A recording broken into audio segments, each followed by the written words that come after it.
Chapter 1300.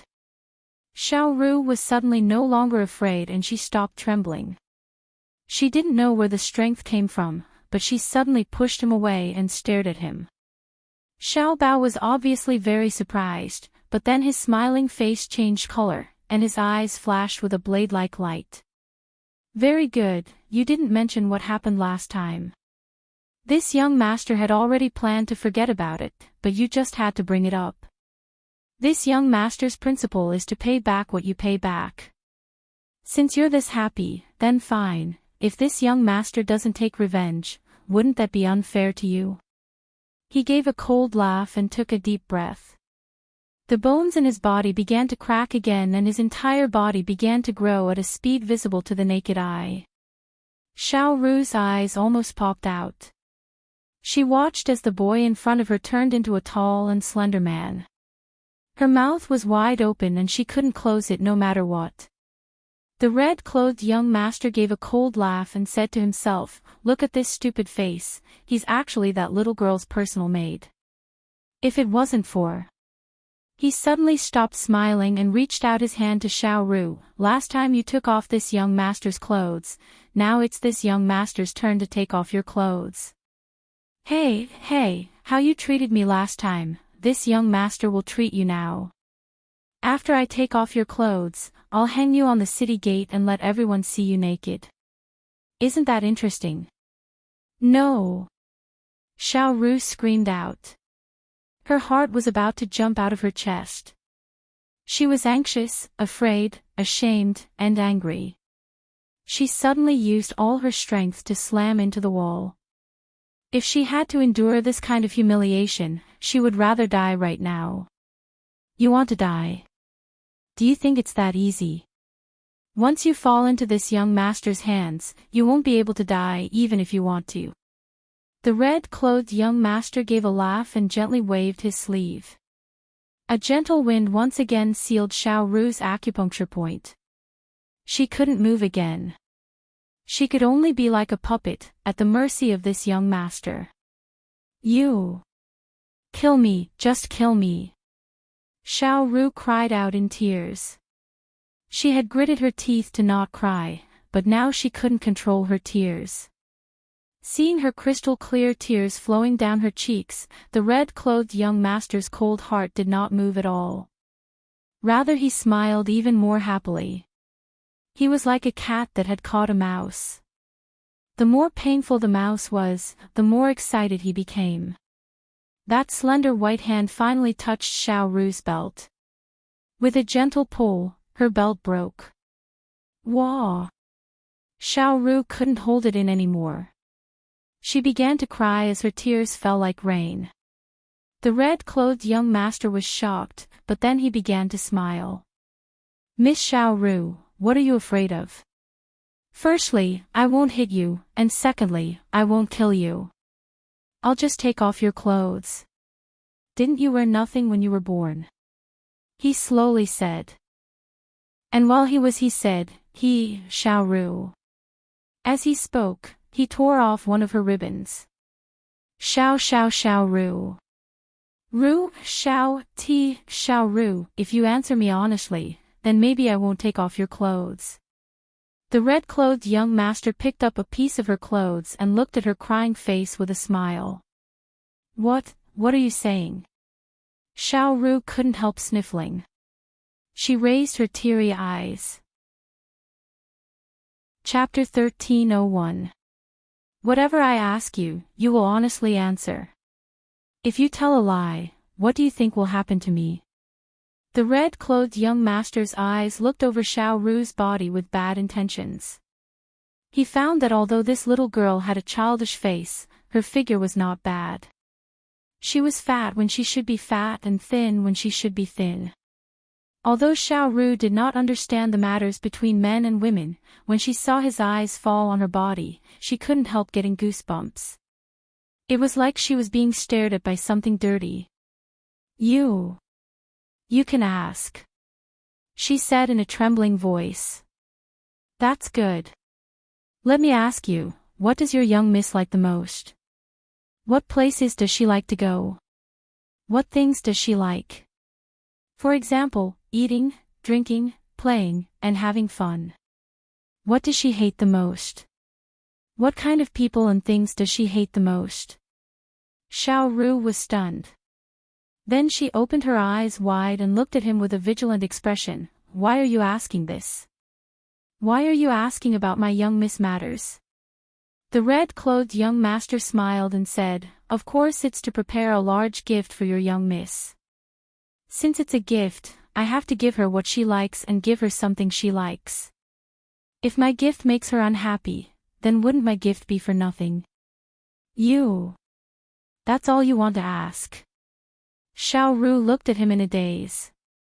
Her face was filled with disbelief. That's right, aren't these questions very simple? You've served your young miss for so many years, so you should know what she likes and dislikes the most. As long as you honestly answer my questions, I'll let you go. You'll really let me go? Xiao Ru's eyes lit up. Of course. The red-clothed young master smiled and nodded. Xiao Ru lowered her head to think. The red-clothed young master slowly said, This young master's patience is not very good. If I count to 3 and you still don't speak, then this young master will not be polite to you. His hand tugged at one of her ribbons again. Xiao Ru suddenly looked up with a determined look on her face. I don't know. The red-clothed young master was surprised. After being stunned for a moment, he said, If you don't say it, then I'll take off your clothes. Xiao Ru raised her chin, You can do whatever you want to me, but don't even think about getting a single word about my young miss from my mouth. Humph, do you think I'm stupid? You clearly have bad intentions and want to harm my young miss, so I won't tell you. If you want to ask me anything, I'll tell you, but I don't know anything about my young miss. She remembered that Qin Ning had told her the story of the old mister and the wolf. The red-clothed man in front of her was a true white-eyed wolf. The man in red was slightly surprised, and a haze flashed in his eyes. He said with a cold face, You really won't say? Ru Xiao Xiao Xiao Xiao Ru. Although Xiao Ru was afraid, she still gathered her courage and loudly said, The young miss told me that in this world, it is impossible for a wolf to not eat a sheep. A wolf will sometimes put on a sheep's skin and pretend to be a sheep, but his goal is to confuse the sheep. When the sheep relaxes its guard, he will eat the sheep in one bite. Don't try to lie to me. I don't believe a single word you say. Chapter 1302. Alright, stinky girl, I was planning on letting you go, but you forced me to do this, so don't blame me. The red-clothed young master gave a fiendish laugh. He grabbed a piece of her clothes and forcefully tore it. Before the cloth fell to the ground, Xiao Ru had already fainted. The red-clothed young master was stunned. He looked down at the unconscious Xiao Ru and hatefully said, Stinky girl, your mouth is quite tough, but your courage is even smaller than a mouse is. Since Xiao Ru had fainted from fright, there was no need to scare her anymore. He pondered for a bit and then suddenly pulled out a dagger. He cut off a lock of Xiao Ru's hair and revealed a fiendish smile. With this girl in his hands, he wasn't afraid that he wouldn't be able to attract that crafty master behind her. Qin Ning busied herself all the way until the morning of the next day before finally finishing. She looked at the result of her work and revealed a confident smile. She carefully put away the treasure she had personally made.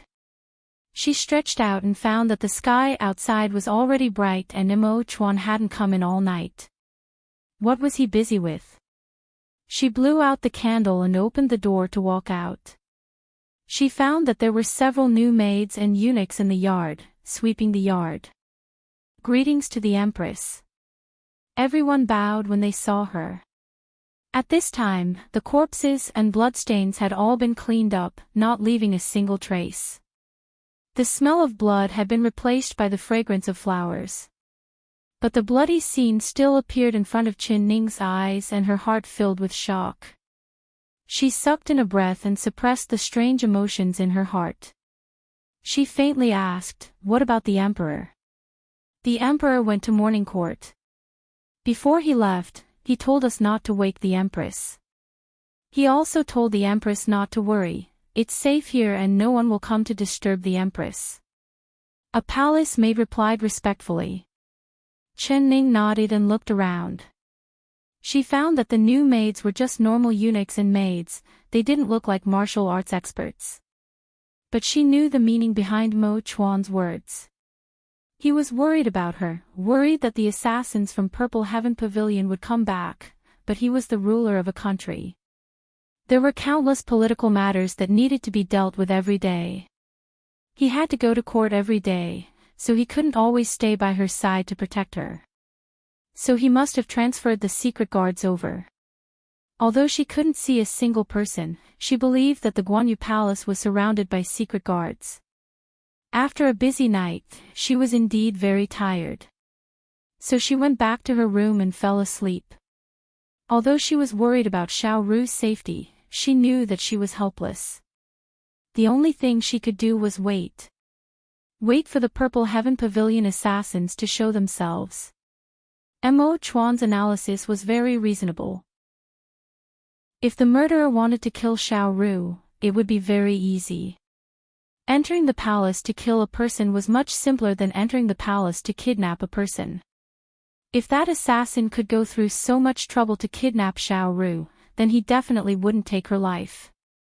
He would use Xiao Ru to threaten her, so as long as she waited quietly, he would show himself sooner or later. She slept soundly and soundly. After an unknown amount of time, she finally had enough sleep. When she opened her eyes, she felt very satisfied. Suddenly, she was stunned as she stared in front of her in a daze. Mo Chuan, when did you come? Chapter 1303.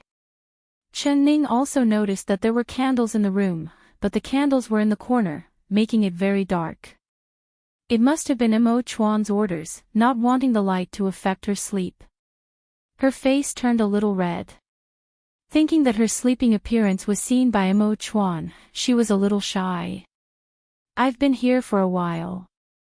I wanted to eat with you, but I never thought that you would be this lazy, actually sleeping until now. Mo Chuan gave a gentle laugh and patted her but through the blanket. Why aren't you getting up? The food is getting cold. Chen Ning stuck out her tongue in embarrassment and got off the bed. She saw that there were several exquisite dishes on the square table. Although they were cold, the fragrance still filled her nose.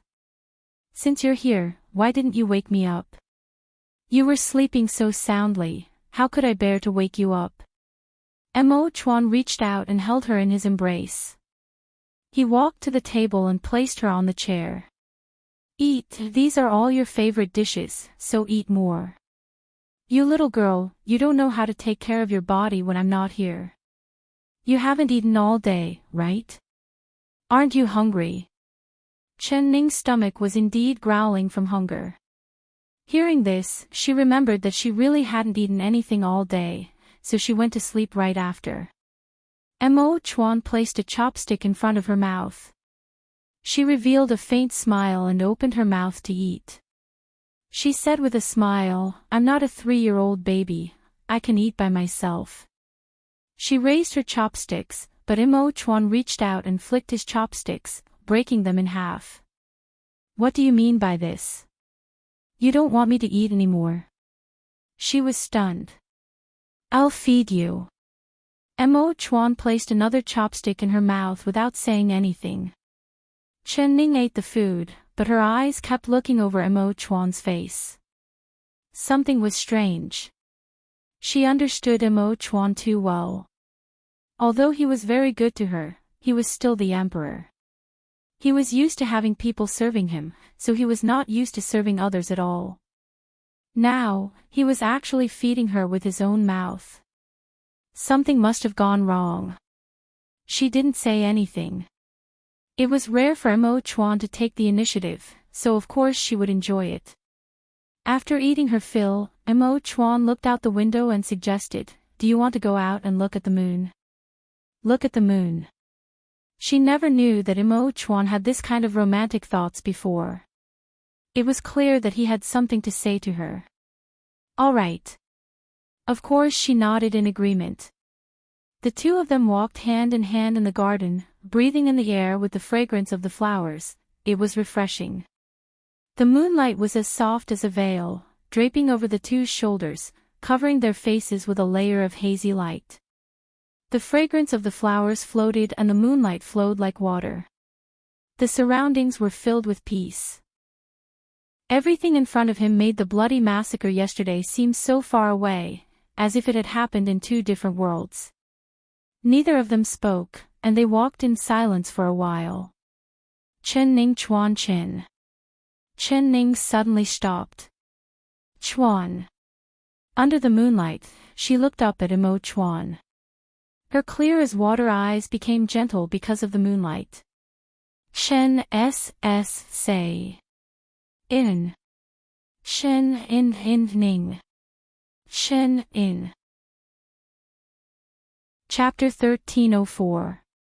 This was because Mo Chuan did not have any secrets in front of her. He had never been hesitant like he was today, not beating around the bush.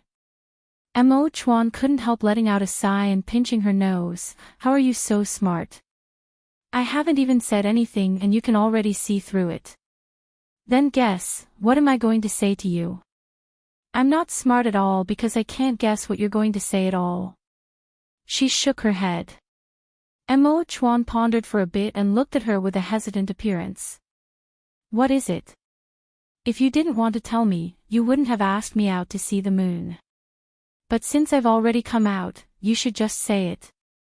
Chen Ning couldn't help rolling her eyes at him. Mo Chuan still did not say a word. Chen Ning's breathing stopped and she revealed a nervous expression. Did something happen to Xiaoru? Is there any news from Juifeng? Or did you receive the news from the culprit? It's not Xiaoru.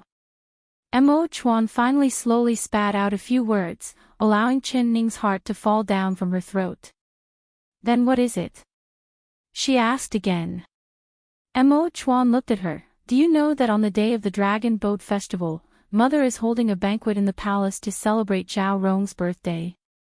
Chen Ning nodded. I do. There were no walls in the palace that didn't have ears. Even if there was a bit of wind, it would be blown into her ears, not to mention this kind of grand event. Then do you know that Mother, she doesn't want you to appear at the banquet that night? Mo Chuan hesitated for a bit, but he still said it. He didn't want to say it because it made him feel like he was betraying Empress Dowager Zhou. But he knew that even if he didn't say it, she would find out sooner or later.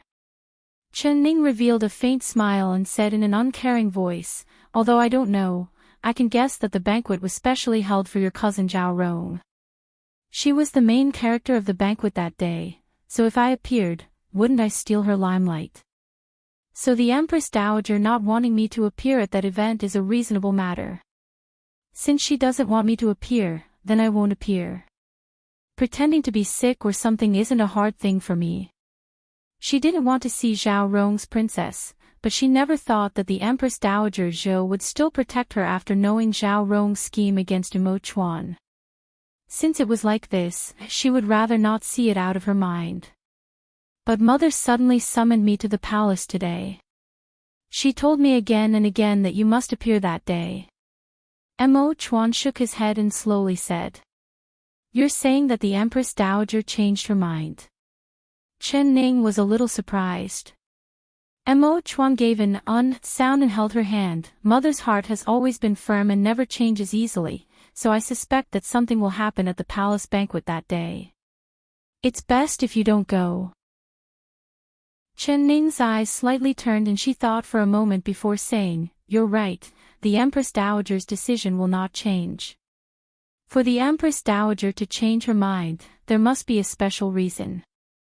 However, since the Empress Dowager has said it, if I don't appear as the Empress, wouldn't it be a reason for others to criticize me? Chen of Mo of you said of this in of to two of Chen. To say, I Chuan, I to come of me of you. Of I, Mo of. Chuan, I Chen, I. Chapter 1305. Mo Chuan thought of Empress Dowager Zhou's expression and his heart filled with a trace of vigilance. Although he couldn't guess Empress Dowager Zhou's thoughts, his intuition told him that the situation was bad. Relax, if the Empress Dowager really wants to make it hard for me, it doesn't count for anything. She is your elder and your mother, so no matter what she says or does, I will endure it. I won't embarrass her. Chen Ning said with a faint smile. You know that the one I'm worried about is you. Zhao Rong has mother supporting her, so I'm afraid she will harm you. Mo Chuan stared at her. Then you don't need to worry. The Empress Dowager is my elder and I respect her, but what about Zhao Rong? If she dares to provoke me again, do you think I'm the kind of pitiful person who would endure being bullied by others? She revealed another smile. Ning, Mo Chuan knit his brows. He wanted to say something else, but Chen Ning cut him off. Mo Chuan, didn't you have Zhui Feng follow Zhao Rong's princess? Is there any news? No, Zhui Feng sent back news that after Zhao Rong returned to the Duke Ning Palace, she hasn't left. When Mo Chuan mentioned this, his heart filled with an indescribable anger. He clearly knew that the mastermind was Zhao Rong, but he couldn't do anything to her because he didn't have any evidence. If he told Empress Dowager Zhou about this matter now, he would be scolded by Empress Dowager Zhou. If Duke Ning found out about this, it would cause even more trouble. She hasn't left. Chen Ning's heart skipped a beat and she suddenly said, Mo Chuan, do you think there's a possibility that the Purple Heaven Pavilion's murderer is hiding in the Duke Ning Palace? Mo Chuan's eyes lit up and he forcefully slapped the tree beside him as he said, That's right, why didn't I think of this? What is the safest place in the capital city? Naturally it's the Duke Ning Palace. As long as he hides in the Duke Ning Palace, who can find him? Alright, I'll immediately send someone to inform Zhui Feng and have him search the Duke Ning Palace for Xiao Ru. He sent out a signal and summoned the secret guard. He gave a few orders in a low voice and the secret guard immediately left. Chen Ning let out a sigh. The things that happened yesterday came one after another. Especially Xiao Ru's disappearance, it made her even more worried and she couldn't calm her heart to think about it. After a good night's sleep, she felt that her mind had become more flexible, and her thoughts were clearer. Although Mo Chuan was smart, he was still a man, so he only cared about the matters of the country. He wasn't meticulous like a woman. Ning, on the day of the Dragon Boat Festival, do you really have to attend? Mo Chuan asked. He still couldn't relax. He could stop anyone from hurting her, but Ning, Dowager Dao of Zhou, Ning said with a of. Empress Dowager Zhou had given birth to him and raised him. She had spent her entire life on him and used all her strength to raise him. He had gone against his mother's wishes and insisted on making Qin Ning the Empress, which had already deeply hurt his mother's heart. If he went against his mother in front of all the ministers, he would be very unfilial. Chen Ning's eyes sparkled as she looked at him with a determined expression. All right. Mo Chuan gave a sigh in his heart, but he reached out to pull her into his embrace. Chen of Chen Ning Dower Ting Ting Chen Chen Chen with of. Ning. Chen Ning felt his embrace and warmth and her heart was filled with warmth. Chapter 1306. It's already late, let's go back and rest. Mo Chuan, you didn't sleep at all last night, right? Chen Ning looked up in his embrace. Although his eyes were still filled with light, there was a faint shadow under his eyes. She understood that he must have guarded her in the yard for an entire night, not sleeping at all. Then he went to morning court as soon as the sun came up, and after he finished his work, he immediately came back to her side. This kind of hard work made her heart ache and moved. Are you done with your things? Mo Chuan held her tightly and didn't answer her question. Chen Ning couldn't help pursing her lips into a smile. She intimately scratched the tip of his nose and said with a smile, It's done. Moreover, I've put away all the little snakes, so you don't need to worry. You can have a good night's sleep tonight. Mo Chuan's face turned red. It was a good thing she didn't see it in the dim moonlight, otherwise she would laugh at him again. He was feeling more and more regret now. Why did he tell her about his fear of snakes? Very good, then let's go rest now. He purposefully emphasized the word rest. She was very smart, how could she not understand his meaning? Her face turned slightly hot as she shook her head and said, no. Why not? Your body is already much better, how long do you want me to wait, on? He tightly held her waist. Her soft and fragrant body leaned into his embrace, making his heart run wild and his imagination run wild. Mo Chuan, we really can't. Xiao Ru's life is uncertain and her whereabouts are unknown. How can I do that with you? Her face turned red as she shook her head. Although her expression was shy, her voice was very firm. Mo Chuan lifted her chin and gently kissed her lips. In a soft voice, he said, I know, I won't make it hard for you. I promise you, you'll obediently lie in my embrace tonight and I won't touch you at all right? He didn't really want to do anything with her, he just wanted to tease her. Seeing her anxious appearance, his heart was very satisfied. No. Chen Ning still shook her head. Mo Chuan's face sunk, why not? Are you afraid that I won't do what I say? He merely wanted to hug her to sleep, yet she rejected him. What was going on in this girl's head right now? Chen Ning looked at him and said, Mo Chuan, I believe you, but if you sleep with me, you won't be able to sleep well. Her face turned slightly red as she muttered. Mo Chuan immediately understood her meaning. She was right, every time he hugged her, his thoughts would run wild, but even like this, he couldn't bear to let go of her. He couldn't bear to let go of the rare moments they could spend together. But if you don't sleep with me, I won't be able to sleep well. He forcefully blocked her lips, forcing her protest back into her mouth. Woo, Mo Chuan, listen to me. Her unclear voice floated out, but he didn't want to hear her say. He didn't want to hear her rejection, so he kissed her even more deeply, telling her all the thoughts he had for the whole day through this kiss. Chen Ning couldn't break free and could only let him kiss her. She raised her lashes and looked at his incomparably serious face. Her heart was filled with an indescribable feeling of sourness. Chapter 1307. After an unknown amount of time, Mo Chuan finally let go of her. His eyes softly stared at her, filled with tenderness and sweetness. Under this kind of moonlight, being stared at by his eyes filled with love, she felt like her heart was about to melt. In his warm and firm embrace, she felt very solid. It was like even if the sky fell down, he would be there to support it. She didn't need to think or worry about anything. Mo Chuan's eyes fell onto her lips again. The feeling of their lips entangling was too beautiful, he wanted to continue kissing her again. She quickly covered his mouth and shook her head as she said, Don't, let me finish first. She didn't even have time to say what she wanted to say before being interrupted by him. The moon was about to rise into the sky, so if she didn't say it now, it would be too late. You're not allowed to say anything I don't want to hear. He threatened. She wanted to laugh again. His sudden childishness always made her laugh. Mo Chuan, I have a serious matter to talk to you about. She stopped smiling and looked at him with a serious expression. Serious matter? What serious matter?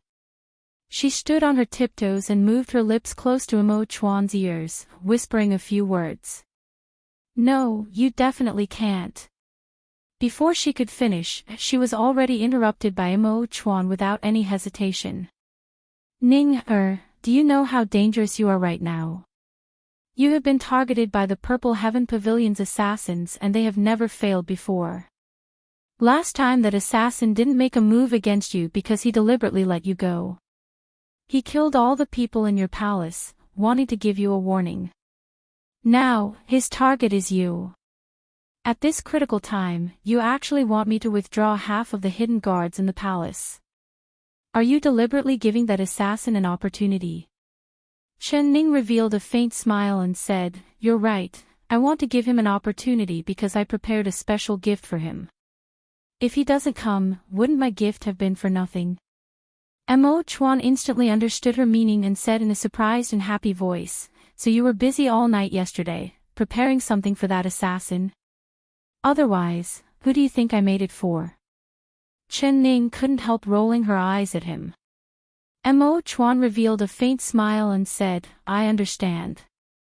All right, I'll immediately withdraw half of the hidden guards.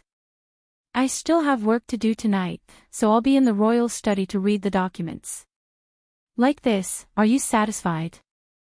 "Satisfied, very satisfied." Chen Ning and Mo Chuan smiled at each other, of course of their hearts. "I believe that this news will soon spread. Let's just quietly spread the net and wait for the big fish to walk into the trap." She smiled confidently. "Why are you so sure that person will appear tonight?" Mo Chuan stared at her. Chen Ning smiled and did not reply. She asked in return, "Mo Chuan, there are many new palace servants that came to the Guan Osprey Palace today. Did you personally choose all of them?" Mo Chuan shook his head and said, "No, the court is very busy today, so I can't come. I let Xiao Si choose." "What, are you not satisfied with these people? Were they unable to move or did someone bump into you?" "None of them, but I believe that some of these people have been bribed by Zhao Rong Junju. How could Zhao Rong Junju miss such a good opportunity to change the people in my palace?" Chapter 1308. It doesn't matter who the spy is. I don't know who it is and I don't care. Chen Ning softly said, "Mo Chuan, let's not pursue this matter and pretend we don't know. I want to use his eyes and ears to spread the news we want to spread. If Zhao Rong didn't have a spy, I would be disappointed and worried. Now that it's like this, isn't it perfect?" She playfully winked at Mo Chuan. Mo Chuan instantly came to his senses. He scratched the tip of her nose and said with a smile, "For Zhao Rong to meet a little fox like you, she really has bad luck." She put away her smile and said in a cold voice, "Let's say the ugly words first. It's fine if Xiao Ru is fine, but if something happens to Xiao Ru, don't blame me for being merciless. I understand. Zhao Rong did this kind of thing, so someone should teach her a fierce lesson. It's not convenient for me to make a move, so you can do whatever you want, there's no need to worry. As for mother, if anything happens, I'll take care of it. You can just boldly do it." Chen Ning gave a snort, "Do you think I'm here to teach your cousin a lesson? Whether she's good or bad has nothing to do with me at all. I didn't want to provoke her, but she shouldn't have hurt the person I care about the most. If she hates me, she can come at me. If Xiao Ru falls into her hands, I'm afraid." She didn't dare think about it and forcefully bit her lips. Mo Chuan held her and gently patted her shoulder, saying in a soft voice, "Your worries will not happen. Zhui Feng has been hiding in the dark the entire time. If he sees Xiao Ru, he will immediately make a move and will not let Zhao Rong make a move against Xiao Ru. I have already given Zhui Feng a gold medal, allowing him to act first and report later. Like this, can you be assured? You gave Zhui Feng the gold medal for acting first and report later." Her eyes slightly opened wide. Her eyes were filled with deep gratitude and gratitude. "Thank you, Mo Chuan." Mo Chuan messed up her hair and said with a smile, "Silly girl, who am I to you? Do you need to thank me? I'm thanking you for Xiao Ru. I always thought you didn't like Xiao Ru and thought she was stupid. Mo Chuan, I've wronged you." She apologetically lowered her head. "However, I have never disliked her because she is your most trusted person. If you like her, I will like her too. You should understand the principle of love me, love my dog. She is stupid, but she is the most loyal person to you in the world. That girl only has you in her heart. For you, she even dared to contradict me, the emperor. For a girl like her who is loyal to her master, I will save her no matter what and send her back to you safe and sound.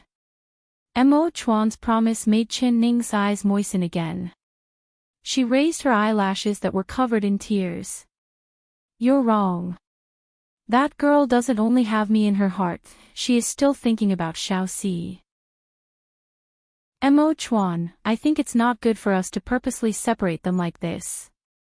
If Xiao Ru comes back, don't send Xiaoxi away and let them continue to be friends. Xiao Ru is very lonely in the palace, and with Xiaoxi talking to her, she will be happier. I don't want to kill her happiness because of something uncertain in the future. Chapter 1309. It was because she could see Xiao Ru's feelings for Xiaoxi that she and Mo Chuan avoided having the two of them meet. But was this really the right thing to do? What right did she have to take away Xiao Ru's happiness? What right did she have to control Xiao Ru's life for her? No one knew what Xiao Ru and Xiaoxi's future would be like. Xiao Ru only liked Xiaoxi, but that didn't mean she was devoted to Xiaoxi and loved him to the bone. She did this because she thought it was good for Xiao Ru, but it made Xiao Ru unhappy. If something really happened to Xiao Ru this time, she would never forgive herself. You silly girl, you always like to worry about other people. You should worry about yourself first. Believe me, nothing will happen to Xiao Ru.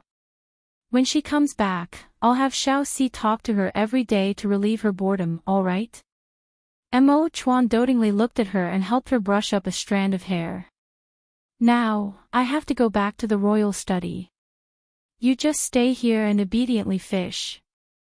I hope you'll have a big harvest tonight. Qin Ning nodded and gave him a sweet smile. It was just as Qin Ning had expected.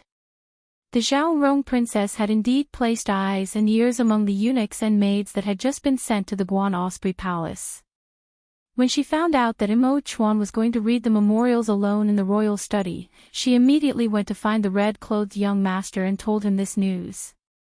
This is the best time for you to make a move.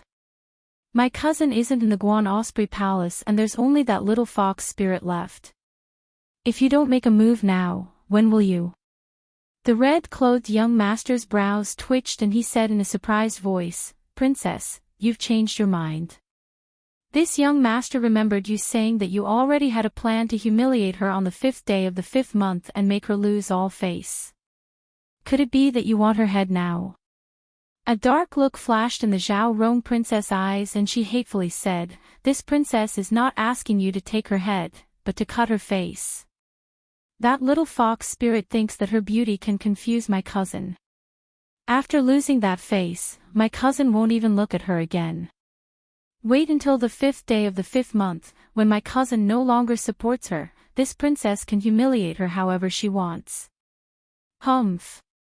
The red-clothed young master couldn't help clicking his tongue. I really couldn't tell, but the princess's mind is even more vicious than this young master's. The most important thing for a girl is her appearance. If her face is ruined, it will be even more painful than killing her. His tone suddenly changed. However, Your Highness, your request is for her head, not for her face to be disfigured. This is not in line with our previous agreement. Please forgive me for being powerless. The princess forcefully stomped her foot. This young master, I can't help. You were the one who told me that after a cat catches a mouse, it can't bear to kill it immediately. Now, I want to make her blush and play with her properly. You're not even willing to help me with such a small matter. The red-clothed young master said indifferently, Princess, have you forgotten the rules of the Purple Cloud Pavilion? The Purple Cloud Pavilion only recognizes silver and only obeys orders. For something like helping, the princess has found the wrong person. This young master only knows how to kill, not help. Zhao Rongjunju was so angry that she couldn't speak. She glared at the man in red. However, when she thought of his sinister methods, no matter how angry she was, she didn't dare to explode at him. She could only grit her teeth and endure it. Chapter 13:10. The Zhao Rong princess had come in high spirits, but she had been given the cold shoulder. Her heart was filled with indescribable depression. After she angrily left, the red-clothed young master's eyes lit up and he muttered to himself. That silly girl wants this young master to do things for her, she's dreaming. However, this news of hers is hard to come by. Tonight is a dark and windy night. This young master will enter the palace and visit the Empress. I'll also send that Xiao Ru girl's head over. That's right, I'll put it next to her pillow so she can see it when she opens her eyes. Hey, I think her expression will be very interesting. His eyes revealed a playful glow that flashed before disappearing. Then he looked at the unconscious Xiao Ru on the ground and gave a disdainful snort. If it wasn't for her master, she would have already turned into a pool of blood. But she still had a use for him. This girl was more useful alive than dead. The red-clothed young master took advantage of the night to enter the palace again. The Zhao Rong princess had already given him a very detailed map of the entire palace, so last time he entered the palace, it was like there was no one around. He easily arrived at Guan Osprey Palace without alerting any of the palace guards. This time, he was even more familiar with the way to sneak into the imperial palace. He specifically picked the paths patrolled by the palace guards and silently approached Guan Osprey Palace. Before he even reached Guan Osprey Palace, he could already feel the hidden guards nearby. There were around 10 of them and he revealed a faint cold smile in his heart. With just these hidden guards, they shouldn't be able to stop him. He could silently take care of them. In the entire palace, there was only one person he was truly afraid of, and that was the emperor called Chu Mo Chuan. He was an expert among experts. As for the emperor's top hidden guard called Zhui Feng, he was around the same level as him in martial arts and his tracking techniques were very good, but compared to him, he was like a piece of wood, not a match at all. With just a bit of thought, he could play with Zhui Feng in the palm of his hand. Zhui Feng was also one of his targets. Last time, he could have made a move, but he didn't take Zhui Feng's life. It wasn't that he was being lenient, but if he let Zhui Feng die like this, wouldn't that be letting him off too easily? He wanted to torture these people on his list of enemies one by one. He wanted them to live like they were in hell, being filled with fear every second. Only this way would it be interesting. The red-clothed young master wore a black cloak that covered himself from head to toe as he silently snuck in next to a hidden guard. The secret guard did not notice his presence at all. Only when the red-robed young master was within his reach did he suddenly feel alerted.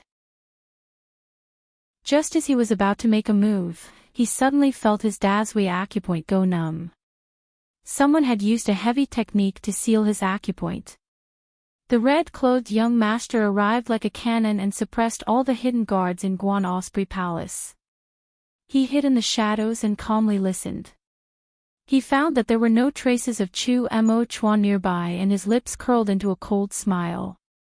This useless emperor looked smart, but in reality, he was an idiot. He had too much faith in the abilities of his shadow guards. He didn't know that although these shadow guards' martial arts weren't weak, compared to the people from Purple Heaven Pavilion, their ability to ambush and assassinate was like a 3-year-old child, unable to withstand a single blow. Chapter 13:11. He was a smart and careful person. He waited until he was sure that there was no danger in the entire Guan Osprey Palace before he showed himself. He openly appeared in front of Qin Ning's bedroom door. The palace maids and eunuchs were all sleeping soundly in their rooms. This time, the main target was in the room. He had no interest in these ants at all. Killing these people would only stain his hands. The time he chose was the darkest before dawn, and it was also the time he liked to make his move. With a gentle push, the door opened. There was a candle in the room and it gave off a dim light in front of the bed. He could faintly see a slender figure sleeping soundly in the bed curtains. He recognized it with a single glance. That familiar figure was his target for tonight. This was not the first time he had seen her. In these past few days, he had thought of her every day.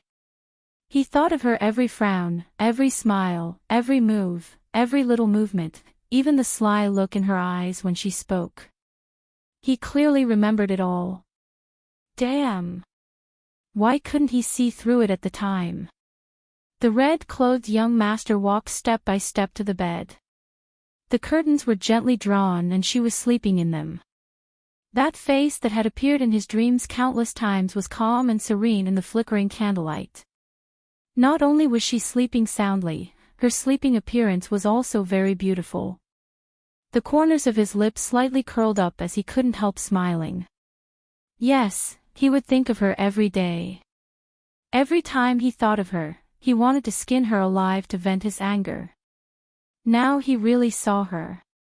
She was right in front of him and he could touch her. She was like a fish on the chopping block, waiting to be slaughtered. On the contrary, he became calm, and his furious heartbeat became very calm. His eyes flashed with a playful light, like a hunter who saw prey that had fallen into a trap and was thinking about how to kill the prey in order to obtain greater pleasure. Chen Ning. His thin lips slightly opened and he spat out 2 words.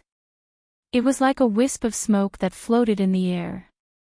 Her name was also very pleasant to hear.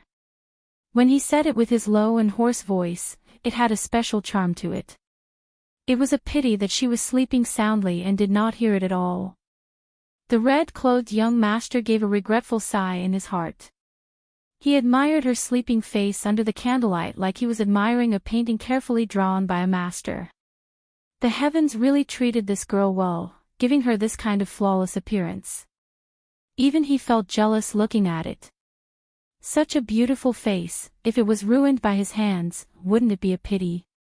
He did not agree to Zhao Rong Princess' request because he did not want to ruin the work of the heavens. He had many methods to torture a person, but he did not like a stupid method like disfiguring someone's face. Although he was sure that the person in front of him was asleep, the red-robed young master was still very careful.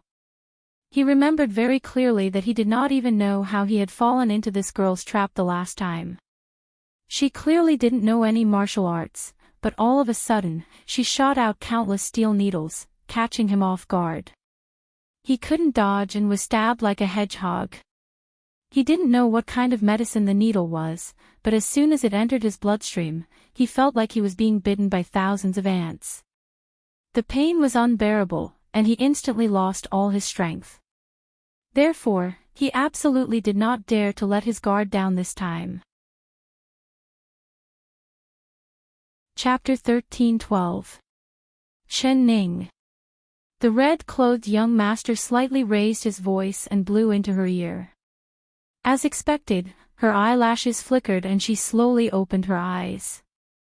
He had a playful smile on his face. He was prepared to see her shocked expression and her panicked appearance. Suddenly, he saw a flash of silver light in front of him. Countless shining steel needles rained down from the sky. That familiar scene once again appeared in front of him. He heard a chi, chi, chi sound as the red-clothed young master's black cloak was pierced by dozens of silver needles. The ends of the needles were shining like stars in the dark night. Chen Ning, Chen Ning. You're using the same trick again.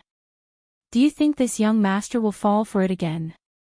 The red-clothed young master's expression was normal.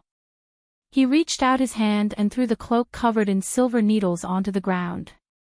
His right hand quickly reached out and grabbed Chen Ning's slender neck. As long as he moved a little bit, her neck would be broken with a gotcha sound. At this time, Chen Ning's lips curled up. She winked at him and revealed a mysterious smile. The red-clothed young master was stunned. He suddenly felt that something was wrong, but before he could react, With a loud, honked sound, it was like a bolt of lightning in the clear sky. He was hit in the butt by an unknown force. Then his body was like a ball as he smashed through the door and window. He was sent flying out of the room and landed heavily in the yard. The red-clothed young master fell to the ground and did not get up for a long time. His ears were still ringing and his mind was still in a daze. He did not know what had happened at all. What just happened? Was the heavens angry? There was an explosion in the room and he was blasted out. Was the heavens helping her? This was impossible. He felt a burning sensation on his butt. When he touched it with his hand, it was sticky and sticky with blood. It was even more unbelievable. He was injured. What kind of joke was this? Hey, are you here to kill me? Do you like the little gift I gave you? Suddenly, a clear and melodious voice rang out. The red-clothed young master looked up in a daze. He followed the voice and saw Chin Ning's face appear in front of the broken window. She was smiling at him with something in her hand that was aimed at him. The shape of the thing was very strange. He had never seen it before. It looked like a child's toy. Don't move. If you move again, I'll shoot again. Chen Ning waved the simple pistol in her hand. Seeing the red-clothed young master's sorry appearance, her heart was filled with pride. This pistol was modified based on the current pistol. She had drawn the blueprints and given them to Gu Qingze to make the first finished product. The entire body of the spear was pieced together from pieces of wood. The power of this gun was like a child's toy compared to modern pistols. Its range and penetrative power were not worth mentioning. Especially the bullets. Chen Ning could not make the powerful bullets of the modern era and she did not want to make them, so she modified the bullets of this gun. She changed the penetrating power to explosive power and added sulfur and saltpeter. The main ingredients were similar to the thunderbolt eggs she made. Chapter 13:13. Bullet. What bullet? The red-clothed young master shook his head. He still had not recovered from his daze and had never heard of Chin Ning's new term before. He only knew that he was injured. His butt had been hit by this little girl who did not know martial arts. Although his injury was not heavy, he was so angry that he wanted to kill someone. What he hated the most in his life was being hit on the butt. Slapping his butt was like slapping his face, which made him hate it very much. Stinky girl, you dare hurt me. If I let you die, then I wouldn't be the thousand-faced young master that everyone in Jianghu would fear. He cursed through gritted teeth. Thousand-faced young master. Chen Ning looked at his face that was even more charming than a woman's under the moonlight. She was stunned for a bit before she let out a disdainful laugh. What kind of bullshit nickname is this? It's simply too ugly. A man like you actually wears a woman's face, aren't you ashamed? I only hit your butt once and you're already talking so much nonsense. Do you really think you're a woman? No, even a woman isn't as verbose as you. Comparing you to a woman is simply an insult to women. You're not even as good as a woman. Her poisonous tongue was like a machine gun. She didn't even need to take a breather, it was just like a barrage of cannons. Hearing this, the red-clothed young master was stunned.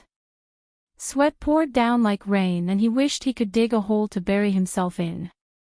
Ever since he was born, this was the first time someone had scolded him like this.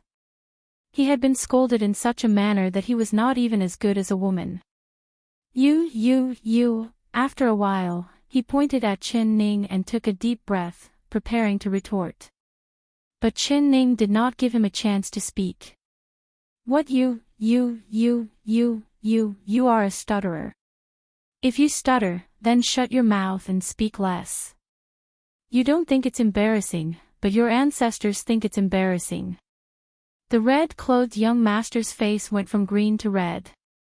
It was as if he had opened a dye shop. His chest was heaving up and down. His stomach was filled with anger and he was about to explode. You fucking shut up for father. He suddenly let out a loud roar. You want me to shut up and I'll shut up? Who do you think you are? Red-clothed sissy, you're the little white-eyed wolf that pretended to be a child, right? TSK, TSK, TSK. Look at how useless you are. You look so feminine. You look more adorable when you pretend to be a child. Oh right, you said you were called Thousand-Faced Young Master. Since you dare call yourself that, your disguise technique must be not bad. Please, look in the mirror before you go out next time. You're a man, why did you have to disguise yourself as a woman? If you're not a sissy, who's a sissy? Not only are you a sissy, you're a pervert. How disgusting. To meet a pervert in the middle of the night, it's like walking in the dark and bumping into a ghost. Chen Ning said this while rolling her eyes at him in disdain. The red-clothed young master went crazy. Although he didn't understand the meaning of sissy, he knew it wasn't a good term even if he used his heels to think. You. If you say another word, I'll kill you. Father will definitely kill you. His eyes turned red as he viciously stared at Chen Ning, almost spitting out a mouthful of blood. Chapter 13-14. He looked like a wild beast that had been provoked to the extreme, ready to attack at any time. With his martial arts and the distance between him and Chen Ning, he could turn the other side into mincemeat with lightning speed. But Chen Ning did not have a single trace of fear on her face. Rather she looked at him like she was looking at a clown. You want to kill me? Come, if you don't kill me, then you're just a cowardly mouse, a sissy that can't even compare to a woman. She deliberately said in a provocative voice. Before the word sissy fell, the red-clothed young master's body suddenly jumped up from the ground. Like a red light, he charged at her. Chen Ning raised the wooden spear in her hand and aimed it at the red-clothed young master's forehead. When he was less than a meter away, her fingers suddenly pulled the trigger. Hong! Another thunderous sound rang out. The thunderbolt bullet accurately hit the center of the red-robed young master's eyebrows and immediately exploded. The red-clothed young master's body was sent flying like a broken kite by the large impact. He fell to the ground and could not get up for a while, just like a fish that had been thrown onto the shore. My mask! My mask! He let out a mournful cry. He used his hand to touch the mask on his face, but he could only feel pieces of skin on his hand. The most satisfying and beautiful piece of work that he had made had already been turned to ashes by Chen Ning's spear, leaving behind only pieces of skin on his face. The good thing was that his face was still intact under the mask, but his face was burnt black and it was hard to distinguish his facial features. It was like he had come out of a pile of coal. Not bad, not bad. My master's products are powerful and his craftsmanship is first class. Chen Ning looked at the wooden spear in her hand and praised it. This was much more convenient than any hidden weapons and the power was incomparable. The modern generation's wisdom was truly powerful. Of course the weakness was obvious. The sound of the bullet exploding was too loud, just like thunder. She fired 2 thunderbolt bullets in a row and the entire palace was alarmed. Even Empress Dowager Zhou in the Peaceful Life Palace was awakened by this sound. She opened her misty eyes and called out to Su Jin. Su Jin, is there thunder? Is there going to be a heavy rain? It's not thunder. The sound seems to be coming from the direction of the Guanyu Palace. Su Jin opened the window and looked out. She saw flames moving in the direction of the Guanyu Palace. It was the guards patrolling the palace. They heard the commotion and came over with torches to see what was going on. Guanyu Palace. Empress Dowager Zhou immediately became nervous. Quickly, send someone to see if the emperor is all right. Yes, Empress Dowager. Suji knew that the person Empress Dowager Zhou cared about the most was Mo Chuan, so she volunteered, "This servant will go take a look. The Empress Dowager is waiting here for this servant's news." Empress of Zhou nodded and said, "Be careful." Sujin left Peaceful Life Palace with several guards and headed for Guan Osprey Palace. The sound of the gunshot was so loud that all the people in Guan Osprey Palace were woken up from their dreams. However, they had received strict orders that no matter what happened, they were not allowed to take half a step out of their rooms. No one and one of them, they and Emperor, they would. They would and they and would and they and Ning would they. Chen and one. Was that the sound came from Guan Osprey Palace. Chapter 13-15. The guards of the palace gathered from all directions. They gathered outside the Guan Osprey Palace with torches in their hands as they discussed what was happening. But without Mo Chuan's orders, no one dared to barge in. In the courtyard, the red-clothed young master who had been blasted into cinders was lying on the ground like a pile of mud. He had been hit by 2 thunderbolt bullets, but he was not heavily injured. The shock in his heart was much more serious than his body. Chen Ning raised her gun again and aimed at him. The red-clothed young master felt a chill run down his back and his heart tightened. Now he did not dare look down on the strange thing in Chen Ning's hand. What kind of powerful hidden weapon was this? He had never seen or heard of it before. Even with his speed, he couldn't dodge it. Those 2 thunderous sounds had already destroyed 2 of his 3 souls. Now that he saw Chen Ning aim that strange thing at him again, he couldn't help shouting, Don't hit my face."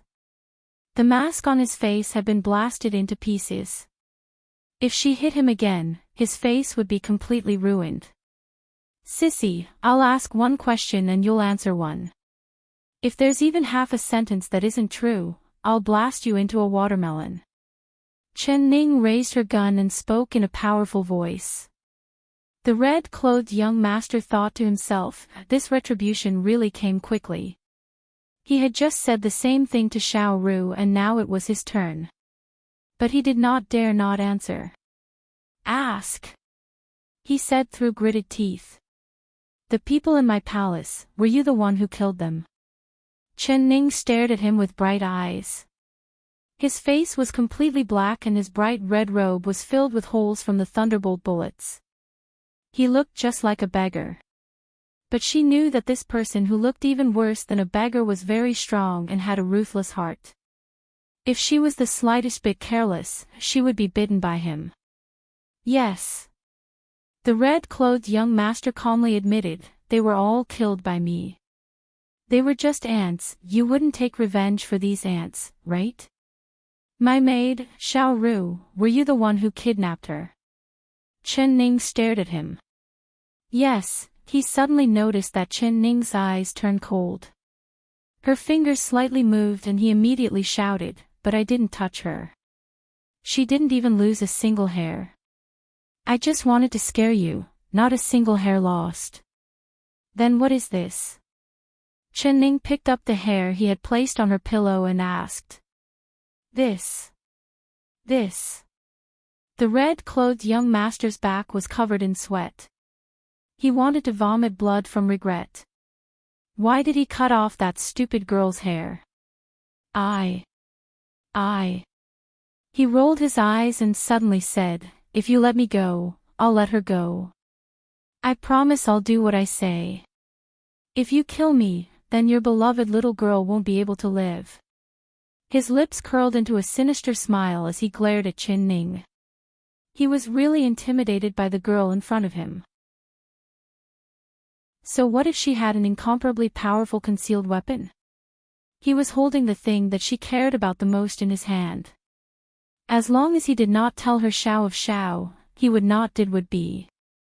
Just like that, the red-robed young master was immediately filled with courage. He even stood up without fear and straightened his back. "I'll say it again. Throw that thing in your hand over and this young master will not touch your maid." Otherwise, before he could finish. Hong. Chapter 13-16. The already tattered red-clothed young master was hit in the chest by another thunderbolt bullet. The gunpowder exploded and sent him tumbling a few times. He flew over the high courtyard wall and with a paw sound, he landed like a dead fish in front of the guards holding torches. What is this thing? It looks like a person. It's most likely an assassin. Capture him. The guards immediately swarmed forward and quickly tied up the red-robed young master. The red-clothed young master was dizzy from the explosions. Only when he found out that he had been tied up like a dumpling did he come back to his senses. His eyes went wide. He couldn't believe that he had actually been captured. He had actually fallen into the hands of a group of guards that were dumber than pigs. This was a great humiliation. This was simply a great humiliation. His eyes rolled back, and he actually fainted from anger. The guards didn't care if he really fainted or not. In any case, this fellow was as black as a charcoal and didn't look like a good person at first glance. He had also flown out of the Empress palace, so if he wasn't an assassin, then what was he? Although they couldn't understand how the three thunderous sounds had come from Guan Osprey Palace, if they caught the assassin, then it would be a great merit. At this time, Su Jin rushed over with several guards. When she saw the red-clothed young master being tied up like a dumpling by the guards, she was shocked. What happened? Who is this fellow? All of the guards recognized Su Jin, so one of them immediately replied respectfully, reporting to Auntie Su Jin, this fellow flew out of Guan Osprey Palace. We could tell he wasn't a good person at first glance and was definitely an assassin who had broken into the palace, so we immediately took him down. However, before we could interrogate him, he fainted. Then what were those three loud noises just now? Where are the Emperor and the Empress? Su Jin looked at the red-clothed young master. She didn't pay much attention to this fellow who was darker than a charcoal and worse off than a beggar. What she cared about the most was Mo Chuan and Qin Ning's safety. The guards looked at each other in blank dismay and then lowered their heads. We didn't have the Emperor's orders, so we didn't dare break into Guan Osprey Palace. We don't know the situation of the Emperor and the Empress. Su Jin couldn't help stomping her feet and secretly cursing, what a bunch of idiots. I'll go in and take a look. She went forward and knocked on the door. Who would have thought that with a gentle push, the palace doors would open from the inside? Su Jin was shocked. When she looked over, she saw Qin Ning standing in front of the door, looking at her with a calm expression. She was instantly pleasantly surprised. Empress, are you all right? I'm fine. Thank you, Aunt Su Jin, for your concern. Did you catch the assassin? Qin Ning had already put away her wooden spear. Her hands were empty as she stood there with a calm expression. Su Chen for Qin. Su Jin replied. She couldn't help looking over Qin Ning again. She was still a bit worried as she asked, Empress, what happened just now? Is the Emperor? Is he fine? His Majesty is fine. Aunt Su Jin, did the Empress Dowager send you? Was it because the noise just now was too loud and alerted the Empress Dowager? It's all my fault for making too much noise while catching the assassin. It won't happen again. Go and report to the Empress Dowager that His Majesty is fine and the assassin has been caught. Chen said. Hearing this, Su Jin and the guards behind her almost dropped their jaws. Chapter 13-17. Qin Ning gave a faint smile and nodded, but she didn't say anything. This wooden spear was her secret weapon, so naturally the fewer people that knew about it, the better. Otherwise, the next time she used it, the enemy would be on guard and it wouldn't be as effective. Aunt Su Jin, there's nothing else here. The sun is about to rise, so you should quickly report to the Empress Dowager and let her rest early. Although Su Jin still had a stomach full of questions, from Chen Ning's words, it was clear that she didn't want her to ask too much. So she nodded and left with the guards. Chen Ning finally looked away when she couldn't see her figure anymore. Her gaze fell onto the unconscious red-clothed young master and she said, "I'm going to interrogate this assassin's background. You can all leave." "Yes, Empress." The guards saluted her in unison and then retreated. In the blink of an eye, only Chen Ning and the tied-up red-clothed young master were left in front of the previously crowded Guan Osprey Palace. Chen Ning slowly walked in front of the red-clothed young master and stared at his face that she couldn't see clearly. The red-clothed young master's eyes were closed and he didn't move at all. "If you keep pretending to be dead, do you believe that I won't give you another thunderbolt?" Chen Ning suddenly gave a cold laugh. As soon as she said this, the red-clothed young master suddenly opened his eyes and cried out, "Don't." Before he could close his mouth, he suddenly felt something in his mouth. It was smooth and slippery, and he swallowed it down his throat. This. What is this?" He looked at Chen Ning in shock and smacked his lips. He found that the thing he ate had an indescribable fishy smell and his heart turned cold. "This thing is called the bone-transforming pill. I used the venom of 7 different kinds of poisonous snakes, the venom of 7 different kinds of poisonous insects, and the pollen of 7 different kinds of poisonous flowers to make it. It's very precious and there's only one in this world. I specially prepared it for you. How is it? Does it taste good?" Chen Ning threw the empty bottle in her hand onto the ground and smiled at him. Bone-transforming pill. When the red-clothed young master heard this name, he felt a chill run down his spine. His eyes were filled with fear.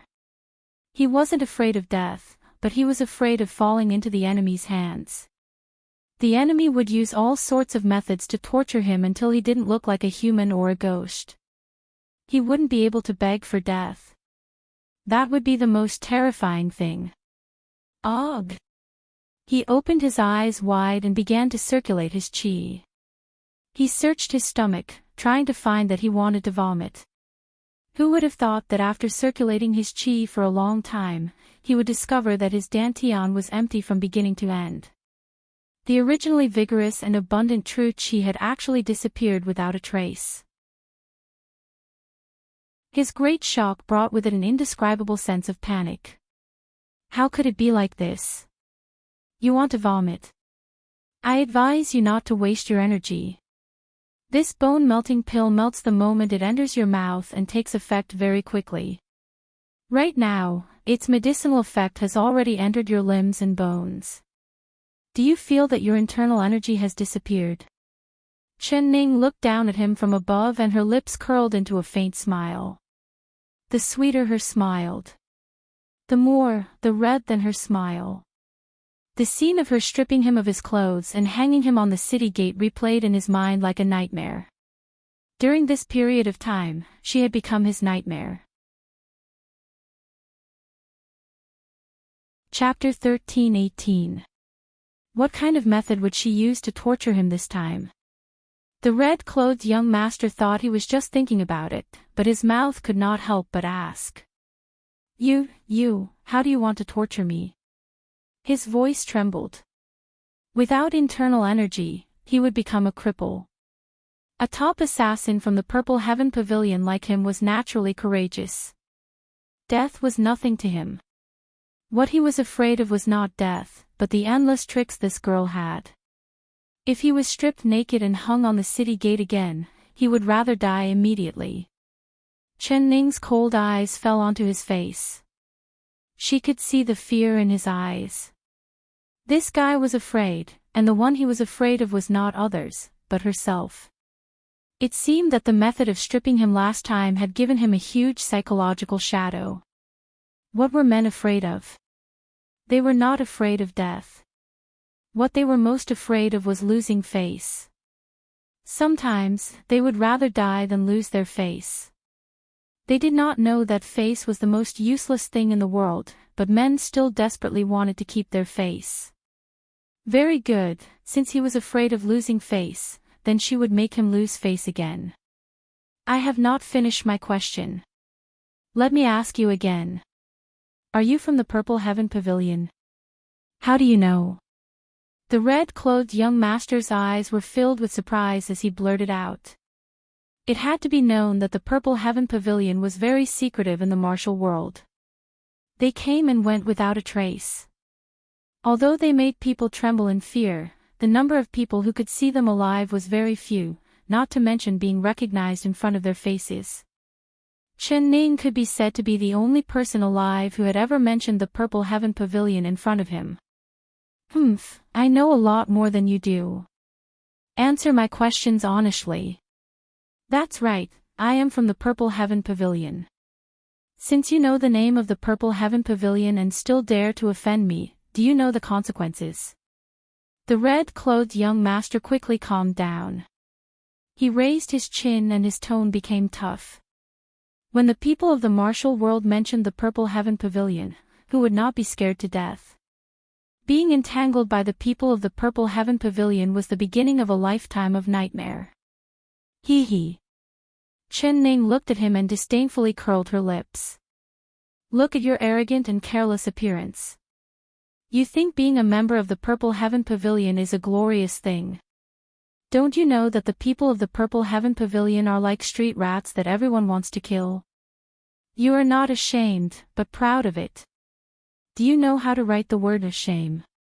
You. The red-robed young master was once again angered to the point of speechlessness. He glared at her, looking like he wanted to swallow her whole. Anyone who dared to insult the Purple Heaven Pavilion in this world had to die. You're already a stutterer, so don't be so arrogant. If the wind cuts your tongue again, you'll stutter even more. Chen Ning gave a cold laugh. After he heard this, the red-clothed young master almost fainted. It took him a while to recover. Chen Ning. Of. This young master is not a stutterer. He finally roared out with a red face and neck. If you're not stuttering, then you're not stuttering. Do you have to be so loud? So noisy, shut up. Chen Ning impatiently took out her wooden spear and pointed it at his mouth. Of. Alright, let's see if your roar is louder, or if my thunderbolt bomb is louder. When the red-robed young master saw the spear, his expression changed. Chapter 13:19. Whatever I ask, you will answer. If you say one more word of nonsense, I will let you taste the taste of a thunderbolt. Do you understand? Nod your head if you understand. Chen Ning stared at him. She remembered that it was this guy in front of her that killed so many innocent people in her palace. Her heart couldn't help but burn with anger. She really wanted to shoot him in the head. It was a pity that the gun wasn't loaded with real bullets. Also, he was an expert in the Purple Cloud Pavilion. He definitely knew a lot of the Purple Cloud Pavilion secrets. If she wanted to eradicate the Purple Cloud Pavilion that caused trouble in the martial world, she had to keep him alive and get information from his mouth. The red-clothed young master closed his mouth and nodded his head, indicating that he understood. He couldn't understand more. Very good, you are very smart. I hope you can continue to be smart. Now let me ask you, who wants to buy my life? Chen Ning asked. Although she and Imo Chuan had already guessed that the person who wanted to harm her was the Zhao Rong princess, there were still some mysteries that she couldn't solve. And this mystery, the person in front of her could definitely help her solve it. The red-clothed young master's lips moved, but he didn't say a single word. He definitely couldn't reveal the guest's information. This was the first rule of the Purple Cloud Pavilion. Anyone who violated this rule would die without a complete corpse. Although he was the young master of the Purple Cloud Pavilion, he definitely didn't dare violate the rules. You won't say. Fine, I won't use the thunderbolt to deal with you. The method of hanging people at the city gate last time was quite interesting. Why don't we do it again? But this time, it won't be a small city like last time. I will hang you at the east gate of the capital and write the words Purple Cloud Pavilion Thousand-Faced Young Master on your chest. Everyone who enters and exits the city gate will look up to you, Thousand-Faced Young Master. Thousand-Faced Young Master, you will soon be famous. Do you like it? Chen Ning wasn't angry. Instead, she smiled and put away her wooden spear. Like your ancestors. The red-clothed young master cursed in his stomach, but his body couldn't help but tremble. Once he thought of the scene of being surrounded by a large group of people without any clothes, he wanted to dig a hole in the ground. At least the last time he was hung in front of the city gate, he looked like a 7- or 8-year-old child, so no one knew who he was. But this time was obviously different. If she really did write his identity on his chest and this news spread to the Purple Cloud Pavilion, then he really wouldn't have the face to live. Even if he died, he wouldn't have the face to see his ancestors. I'll talk. He didn't dare to be stubborn anymore. He took a deep breath and steeled his heart. It's Xiao Rong Junju. It really was Xiao Rong, princess. Although she knew the answer, Chen Ning did not feel happy at all. Rather, she knit her brows. Only Xiao Rong Junju, no one else? She asked again. Of course not. The rule of our Purple Cloud Pavilion is that if we receive money from others, we will eliminate disasters for them. As long as we accept a business deal, we will definitely not accept it if there is another customer who wants to do the same business and kill the same person. Bah, what kind of *T rules are these? It's just a dirty killing business. Do you think it's worth bragging about? Looks like you're not only a sissy, but also a psychopath. Your values are also horribly twisted. Chapter 1320. This kind of person who treated people's lives like grass and killed people for fun, not feeling shame, but feeling proud of himself, he simply deserved to die. Yesterday's Guanyu palace filled with blood and corpses appeared in her mind. Everyone's lives had been taken by this killer in front of her. He had done this kind of crazy thing and still dared to shamelessly boast about it. She couldn't help feeling hatred in her heart. She raised her hand and slapped him across the face several times. Miss, you hit me well. To be slapped by such a beautiful girl a few times is my good fortune. The red-clothed young master endured the pain. His face was filled with a smile as he spoke in a flattering manner. Although he hated being slapped in the face the most, compared to being stripped naked and hung on the city gate, being slapped a few times by her slender, jade-like hands was really nothing. Furthermore, it was only the two of them right now, and there was no one else to see his embarrassing state. Good fortune. Very good, then I'll slap you until your ancestors' graves smoke. Chen Ning gave a cold laugh. Thinking about how Xiao Ru had fallen into his hands, she didn't know what kind of torture she had suffered, so she did not hold back at all. After 7-8 slaps, the red-clothed young master's face was already swollen like a pig's head. Although she didn't have any internal energy, the red-clothed young master also didn't have any internal energy, so he couldn't circulate it. These slaps had split open his flesh and blood flowed from the corner of his mouth, but he still had a smile on his face. Good hit. He was in so much pain that he sucked in air through his teeth. It was just a few slaps, he could endure it. It was better than all the other kinds of torture she could give him. You really won't give up until you reach the Yellow River. You're really stubborn. Since you think I hit you well, then I'll hit you to my heart's content. Chen Ning felt that her hand was hurting, so she took off her shoes and used the soles of her shoes to hit his face. The red-clothed young master finally closed his mouth and no longer said that he hit her well. His entire face was burning hot like it was on fire. Half of it was from the slap, and the other half was from embarrassment. Where's Xiao Ru? What did you do to her? Chen Ning was tired, so she stopped to take a breath. The red-clothed young master's teeth were knocked loose and his lips were swollen like sausages, but he did not dare not answer. Xiao Ru. Miss Xiao Ru is fine, I did not touch her at all. Zhao Rong wanted to kill her, it was this young master who saved her. He wanted to curry favor with Chen Ning, but when Chen Ning heard this, she became even angrier. She raised her shoe and slammed it down again. You saved her. How dare you say that? Where did you take her? Was it Duke Ning's mansion? You put her in a quagmire and a tiger's den, and you still have the nerve to come here to claim credit. Are you stupid? Idiot, sissy, pervert. The red-clothed young master was beaten silly. He endured the pain and followed Chen Ning's words, yes, yes, yes.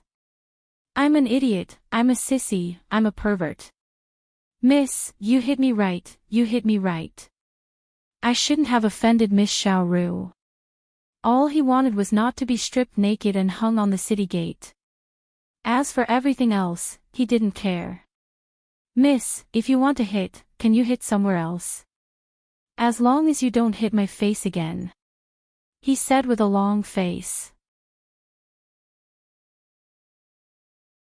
Chapter 13:21. The more Chen Ning spoke, the angrier she became. Her attacks became heavier and heavier. The red-clothed young master's heart was filled with complaints, but he did not dare say a single word. He gritted his teeth and endured it, but his heart was filled with complaints. It was just killing a few ants, it wasn't a big deal. But for the sake of those ant-like people, he had eaten so much of the soles of his shoes. His cheeks were swollen, and his pair of long and narrow phoenix eyes had become slits. Chen Ning was finally tired and stopped. She put on her shoes and angrily took a few steps forward. I have to think about how to deal with you. If I just kill you like this, it would be letting you off easy, humph. The red-clothed young master's swollen eyes couldn't help following her. Every time she walked a few steps away, his heart would relax a bit. Every time she came closer, his heart would jump up again. His heart was like a marionette, being pulled by her every move. Chen Ning suddenly stopped in front of him. The red-clothed young master's heart couldn't help beating faster and his breathing became rapid. His eyes stared right at her without blinking. His heart had already jumped into his throat. This was because he found that the most ruthless people in this world were not men, but rather women. This was because if a woman was ruthless, they would be even more ruthless than a man. I've thought of it, let's do it. Her eyes looked over his face that had been beaten beyond recognition and the corners of her lips slightly curled up. What? What do we do? Miss, how do you plan on dealing with this one? The red-clothed young master swallowed a mouthful of saliva and asked in a fearful voice. Why should I tell you? Who do you think you are that I have to answer just because you ask? Shut your mouth for me. She glared at him and he immediately obediently closed his mouth, but his eyes still followed her. I don't know how Xiao Ru is right now. If something happens to her, just you wait. Chen Ning looked up at the sky. The sky was already turning white, but there was still no news of Xiao Ru. Her heart couldn't help worrying. The red-clothed young master bitterly smiled in his heart, but he did not dare say anything. He did not know how much regret he was feeling right now. He really should not have kidnapped that stupid girl. Not only did he not get a single word out of that girl's mouth, he had also eaten a lot of shoe soles. This was simply a huge loss. The only thing he was glad about was that he didn't give Xiao Ru to the Zhao Rong princess. Otherwise, he wouldn't have been tortured by this girl called Chen Ning in front of him. This girl was simply the most ruthless, most difficult woman he had ever seen in his life. This girl was simply the most ruthless, difficult woman he had ever seen in his life. He was regretting more and more that he should not have underestimated this opponent. Although she was a woman, although she did not know martial arts, he was clearly stronger than her by 108,000 li. But he did not know why. Every time he would somehow fall into her trap, fall into her hands and be at her mercy. If this were to spread to the Purple Heaven Pavilion, where would he, the thousand-faced young master's face be? The red-clothed young master's expression was he. The red-clothed young master looked he said. When the red-clothed young master's fingers touched her belt again, she fainted from fright. She did not know how long she had been unconscious or how much time had passed. She did not want to wake up, she would rather stay unconscious like this. That way, she would not have to face that embarrassing scene.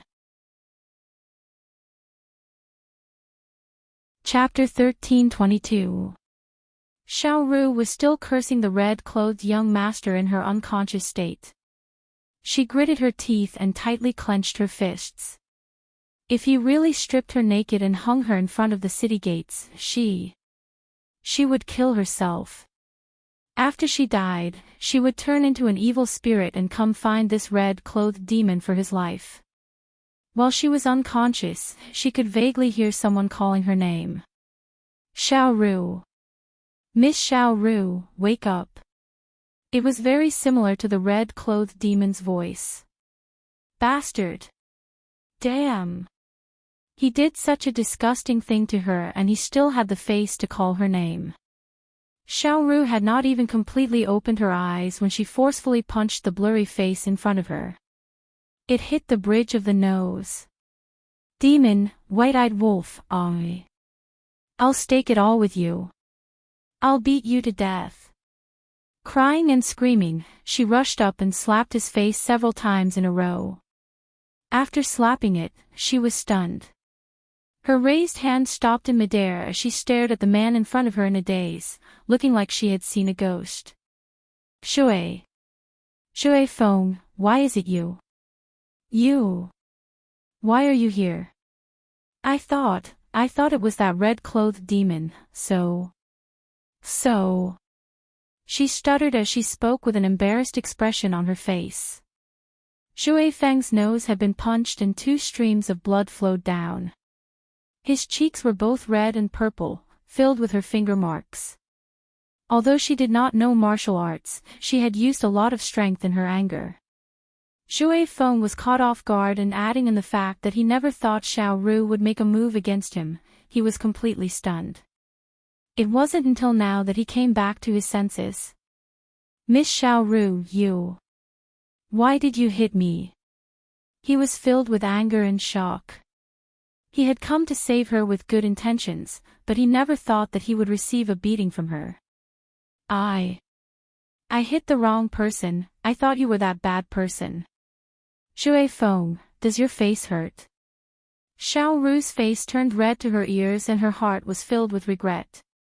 She had already forgotten about her hatred towards Shui Feng. When she saw Shui Feng, her heart was filled with joy like a wave. This feeling of being able to escape from death's door was simply too blissful. Shui Feng rubbed his cheeks. He had been slapped several times, how could it not hurt? But a man's natural dignity did not allow him to admit it. Even if it hurt, he could not say it. Miss Xiao Ru, are you hurt? Can you walk? He asked. Xiao Ru looked at his face and suddenly began to cry. You came to save me, but I hit your face like this. It's all my fault, I can't do anything right. I'm so stupid, woo, woo. I don't have the face to see the young miss. Woo, woo, woo. Shui Feng did not know what to do from her crying, not knowing what to do. He did not know what to do. He not say a single word. He did not know what he meant. Xiao Ru cried until her nose was running. She grabbed a piece of cloth and wiped her tears before forcefully blowing her nose. Shui Feng's face suddenly turned green. He stared at the cloth covered with snot and tears, and the tears in his heart almost flowed out. She actually used his clothes to wipe her snot. He resisted the urge to go berserk and said dryly, "Don't cry. We have to leave this place quickly. If you cry again, people will find out that we can't leave." This sentence was very effective. When Xiao Ru heard this, she immediately stopped crying. Chapter 13:23. Shui Feng nodded and then said, "The Emperor also came." "What?" "The Emperor personally came to save me." Xiao Ru's eyes popped out in shock. Then her little face turned red from excitement and her eyes lit up. "The Emperor is really good, he is too good to me. I'm so touched." Shui Feng saw this and his heart suddenly filled with an uncomfortable feeling. The Emperor was only keeping a lookout for him outside. The one who took the risk to come in and save him was him, but this last didn't even say a word of thanks to him. Instead, she mistook him for someone else and gave him a beating. He had no one to complain about this grievance. "Since you're not injured, let's quickly return to the palace. The Empress is very worried about you." Shui Feng suddenly said, "Miss Xiao Ru, this one has been rude." "Rude? What rude?" Xiao Ru had a stunned expression. Shui Feng no longer said anything. He reached out with a finger and hit her mute acupuncture point. Then he grabbed a sheet from the side and wrapped it around her. He carried her on his shoulder like a sack and under the cover of the night, he left the Duke Ning Palace without anyone noticing. Mo Chuan had changed into a set of black clothes and was standing guard outside the courtyard, looking in the direction of the palace. He had already heard 3 thunderous sounds coming from that direction. He thought that with such a large movement, it couldn't have been caused by Xiao Ning, right? Saving Xiao Ru didn't require him to personally make a move, but he knew that Xiao Ru was the person Qin Ning cared about the most. If something happened to Xiao Ru, she would be very sad, so he came with Shui Feng. If the Purple Heaven Pavilion assassin did not go to the palace like Qin Ning expected and stayed in the Duke Ning Palace, then he and Shui Feng would not let the assassin escape. At this time, he saw Shui Feng carrying a person over the wall and asked, "Did you succeed?" Shui Feng nodded. "This one will return to the palace first, you can follow." After Mo Chuan said this, he moved and flew towards the palace. His figure quickly disappeared into the night, his movement technique was simply unbelievable fast. Shui Feng had always been proud of his qigong, but seeing Mo Chuan's qigong, he couldn't help secretly admiring it. He carried Xiao Ru and took a deep breath. He sped up and followed Mo Chuan. When Mo Chuan arrived at the Guanyu Palace, he found that the entire palace was silent. There was no movement at all, as if nothing had happened. He couldn't help feeling surprised. He had clearly heard the sound coming from the palace. Could it be that the Purple Heaven Pavilion assassin did not appear? Or did something happen to her? He jumped directly from the roof into the courtyard and pushed open the door to the bedchamber. "Ning er." He called out. The room was empty. No one answered and Qin Ning's figure was nowhere to be seen. Mo Chuan's heart immediately jumped. He quickly looked around the room and searched every corner, but he couldn't find Qin Ning. Not Qin Ning's figure, there was not even one. Mo there. There. Ning. Not only was there no trace of Qin Ning, there was not even a single palace maid or eunuch. Mo Chuan suddenly had a bad feeling in his heart. Feng. The scene of yesterday's courtyard filled with corpses suddenly appeared in his mind. It was like he had seen that scene again. That Purple Heaven Pavilion assassin, who was ruthless and numb to killing, charged into Guan Osprey Palace as if there was no one there and began a massacre without the slightest scruple. Chapter 13:24. Mo Chuan gave a cold shiver and did not dare think about it any longer. He suddenly felt very, very regretful. Why did he agree to her request? Why did he evacuate half of the hidden guards? Why didn't he stay by her side? If she... Mo Chuan. When he was filled with pain, regret, shock, and fear, he heard a voice that was even more beautiful than the most beautiful music in the world. That was her voice, she was still alive. Then he saw her. The first rays of the morning sun rose and she was standing in front of the palace gates, bathing in the morning mist. She revealed a smile to him, just like a fairy wearing a veil, stepping into the mortal world. He rubbed his eyes, almost not daring to believe it. She smiled and walked over to him step by step until she was in front of him. Ning, are you all right? Where did you go? When I came back and saw that you weren't in the palace, I thought something happened to you. He forcefully held her hand.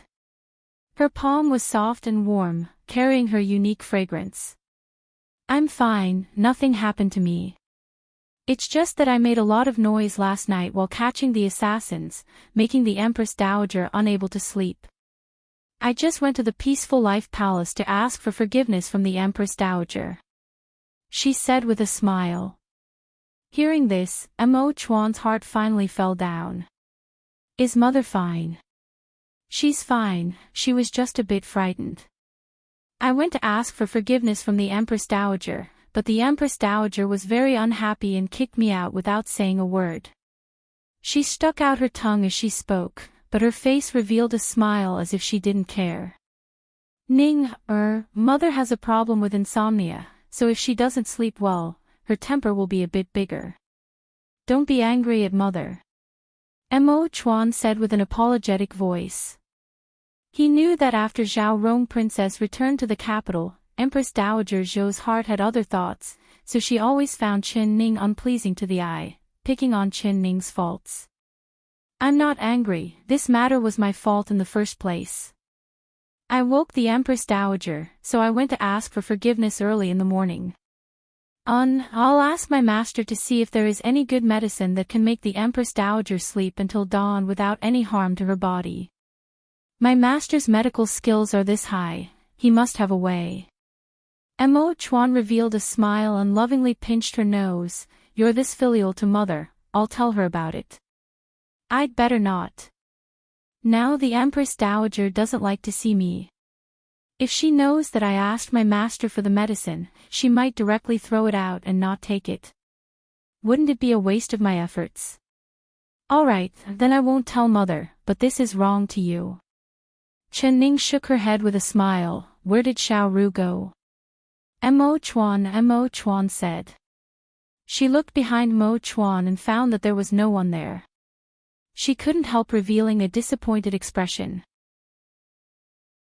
Mo Xiao, that damn sissy, he said Xiao Ru was in the Duke Ning Palace, does he dare lie to me?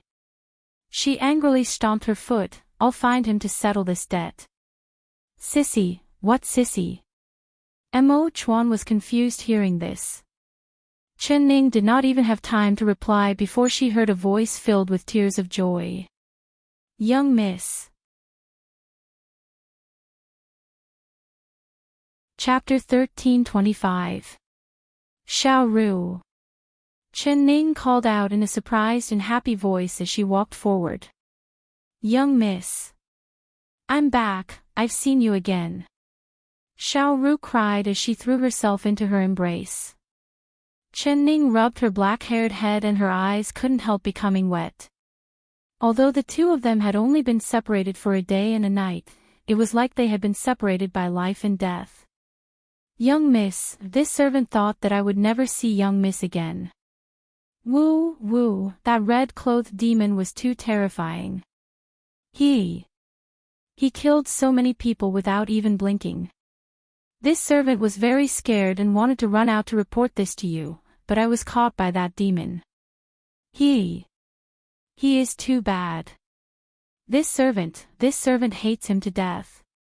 Xiao Ru fell into Chen Ning's embrace as she sobbed. She cried while complaining about the evil deeds of the red-clothed young master. Chen Ning's heart jumped as she looked at Xiao Ru in surprise. Seeing that her clothes were disheveled, her belt was open, and her belt was broken, she was even more shocked. That red-clothed sissy wouldn't have done something bad to her, right? Xiaoru, don't cry. Let's go back to the room and slowly talk about it, she said in a soft voice as she pulled Xiaoru's hand into the room. This matter was related to Xiaoru's reputation, so she couldn't ask Xiaoru in front of Mo Chuan and Jue Feng. Woo, young miss, you don't know how evil that red-clothed demon is. He did to me. Xiaoru's face turned red and she began to cry even louder. Chen Ning's heart trembled as she quickly said, I know. Let's go into the room and talk. She was afraid that something would really happen and Xiaoru would say it out loud. If Mo Chuan and Jue Feng heard this, how could she live in the future?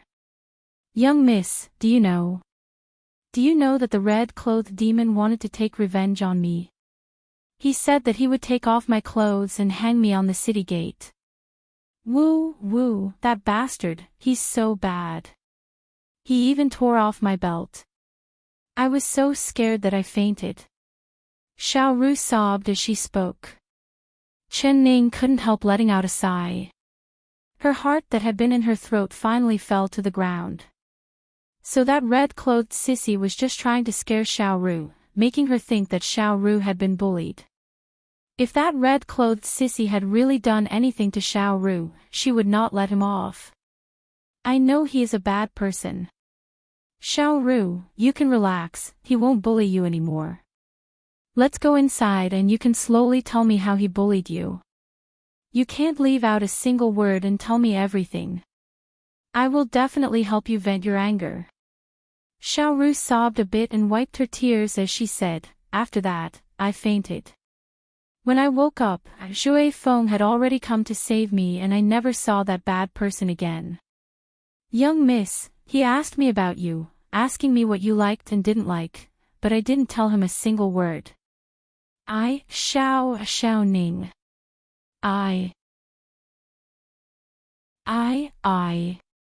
Xiaoru, she tilted her head up proudly. Chen Ning's heart was moved. She stroked her hair and said, you really are my good little sister, but you can't be like this in the future.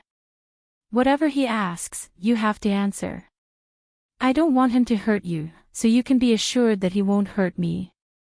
He has already fallen into my hands. Chapter 13:26. It's true, I'm not lying to you. But you're very tired right now and you've been frightened, so you need to take a bath and sleep. If there's anything else, we'll talk about it when you wake up. Chen Ning pulled her hand and brought her into her room. Then she called people over and had them prepare water for Xiaoru to take a bath. After talking to Xiaoru for a while, she was completely at ease. She knew that Xiaoru was not injured or humiliated. It seemed like that red-clothed sissy did not lie. He did not make things difficult for Xiaoru and only scared her unconscious. But even like this, she could not let him go. The dozens of bloody lives in her palace were personally killed by him. After comforting Xiaoru, she sent her to bed. After seeing her close her eyes and fall asleep, Chen Ning quietly walked out of the room. Jue Feng, what happened to your face? Were you hit by someone?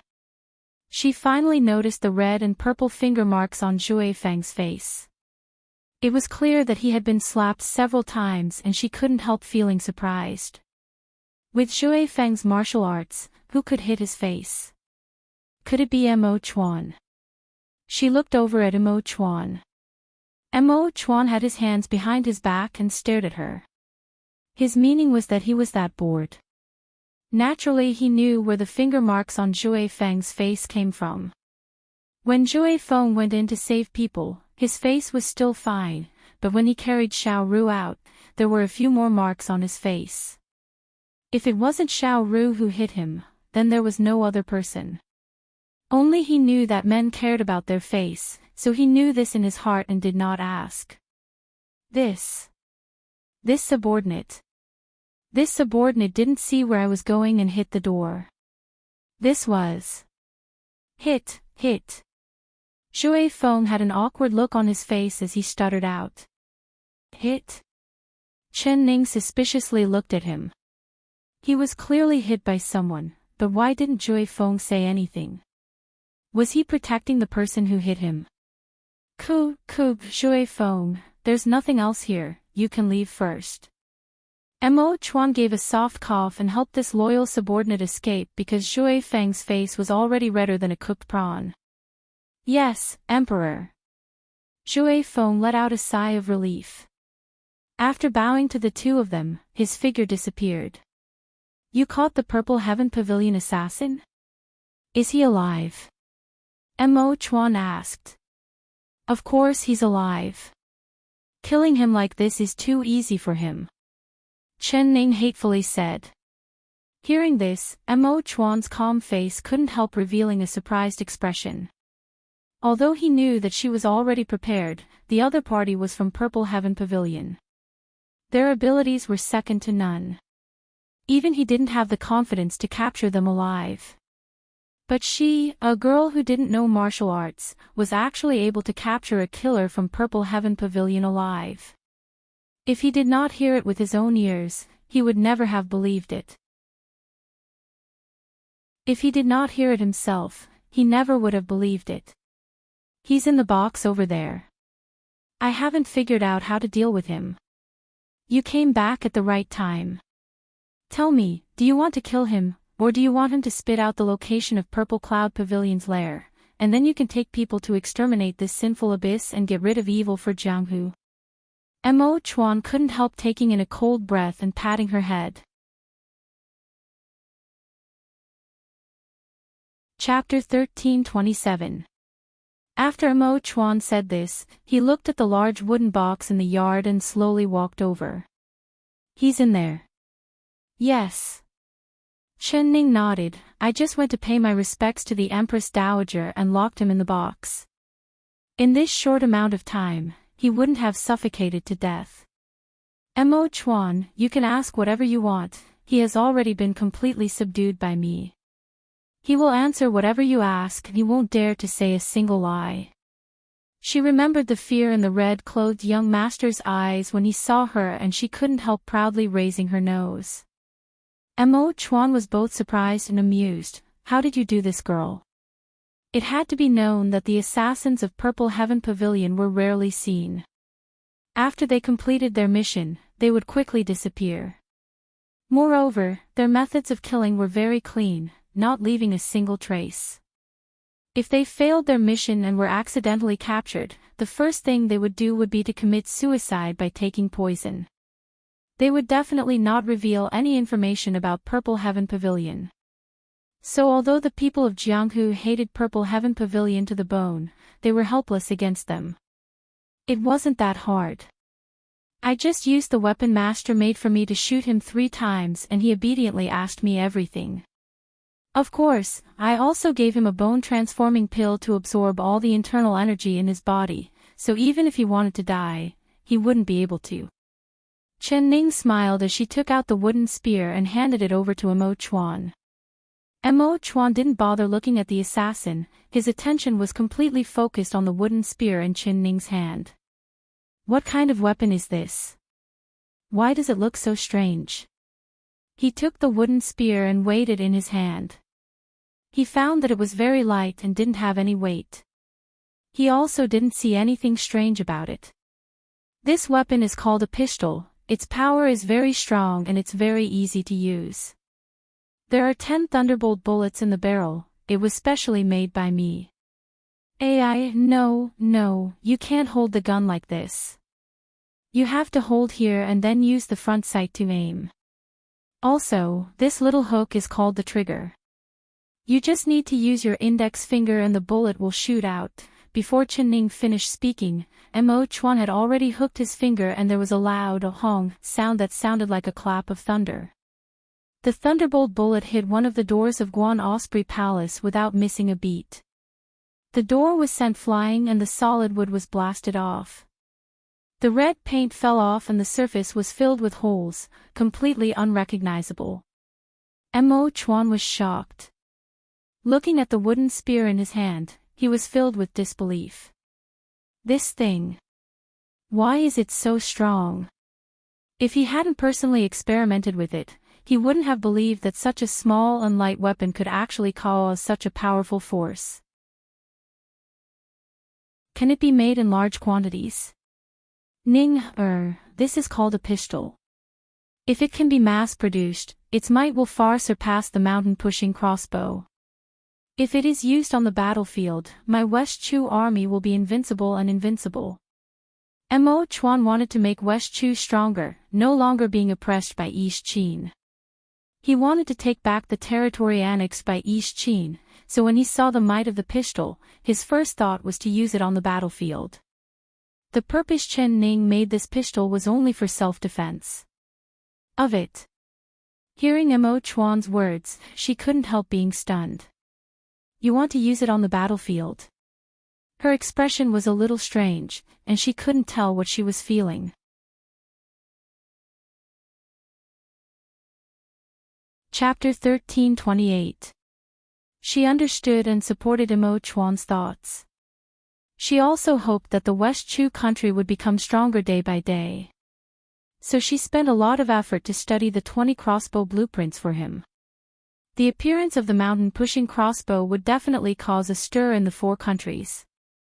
Its strong might would definitely deter the other 3 countries. But no matter how strong it was still a cold weapon. The power of the pistol was something the mountain-pushing crossbow could not compare to. It was much more dangerous than the mountain-pushing crossbow, but the most important thing was that it was much simpler to make than the mountain-pushing crossbow. Because it was simple, it was easy for people to break it. Chen Ning believed that as long as a craftsman who was good at making wood took a pistol and dismantled it, they would be able to quickly make a replica pistol. If the West Chu country could mass-produce pistols, then the other countries could as well. Could it be that after she transmigrated, she had to change the cold weapon era to a modern weapon era?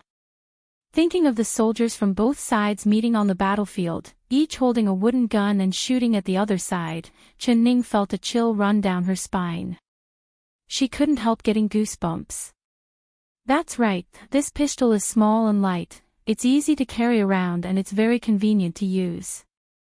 I have never seen a weapon that is stronger than this.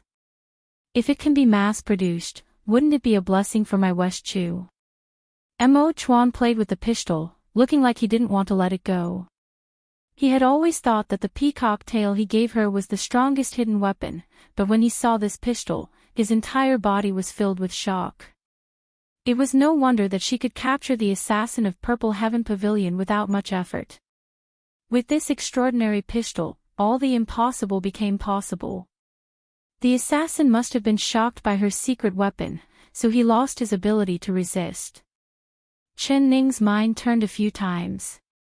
Hearing Mo Chuan say that this was a blessing for West Chu, she gave a faint bitter smile. The stronger the weapon, the more likely it would be to kill. She couldn't let this kind of weapon appear in the world. Otherwise, the war between the 4 countries would be endless. This pistol was made by my master for me to protect myself, it seems like there is only one of it. I don't know if it can be mass-produced, let me ask my master. Chen Ning had already decided to hide it from Mo Chuan, but this was the first time she had lied to Mo Chuan like this. Her mind was a bit panicked and she looked elsewhere, avoiding Mo Chuan's gaze. Mo Chuan's eyes were like a torch, he couldn't understand her. Hearing her hesitation and her unnatural expression, he pondered it a bit and guessed what she was thinking. He pulled her hand and put the pistol back into her palm. He said meaningfully, "This is what Dr. Gu made for you. You have to keep it well. There is only one such weapon in the world." Chen Ning was a bit surprised and she looked up at Mo Chuan. She saw his clear eyes and her eyes. Of Chen of Mo Chuan of Mo of. Mo of Mo Chuan. Of Mo Chuan Mo of Chuan of Chen of Chu. Chapter 1329. Chen Ning was in his embrace and she couldn't help giving a sigh in her heart, feeling very gratified. He completely understood her meaning. Ning, you did the right thing. Even if I had the mountain-pushing crossbow, I shouldn't have started a war. The reason you gave me the mountain-pushing crossbow was not to let my West Chu army be invincible on the battlefield and win every battle. Rather, you hoped that once we had a strong weapon, the countries that were eyeing us wouldn't easily invade our West Chu.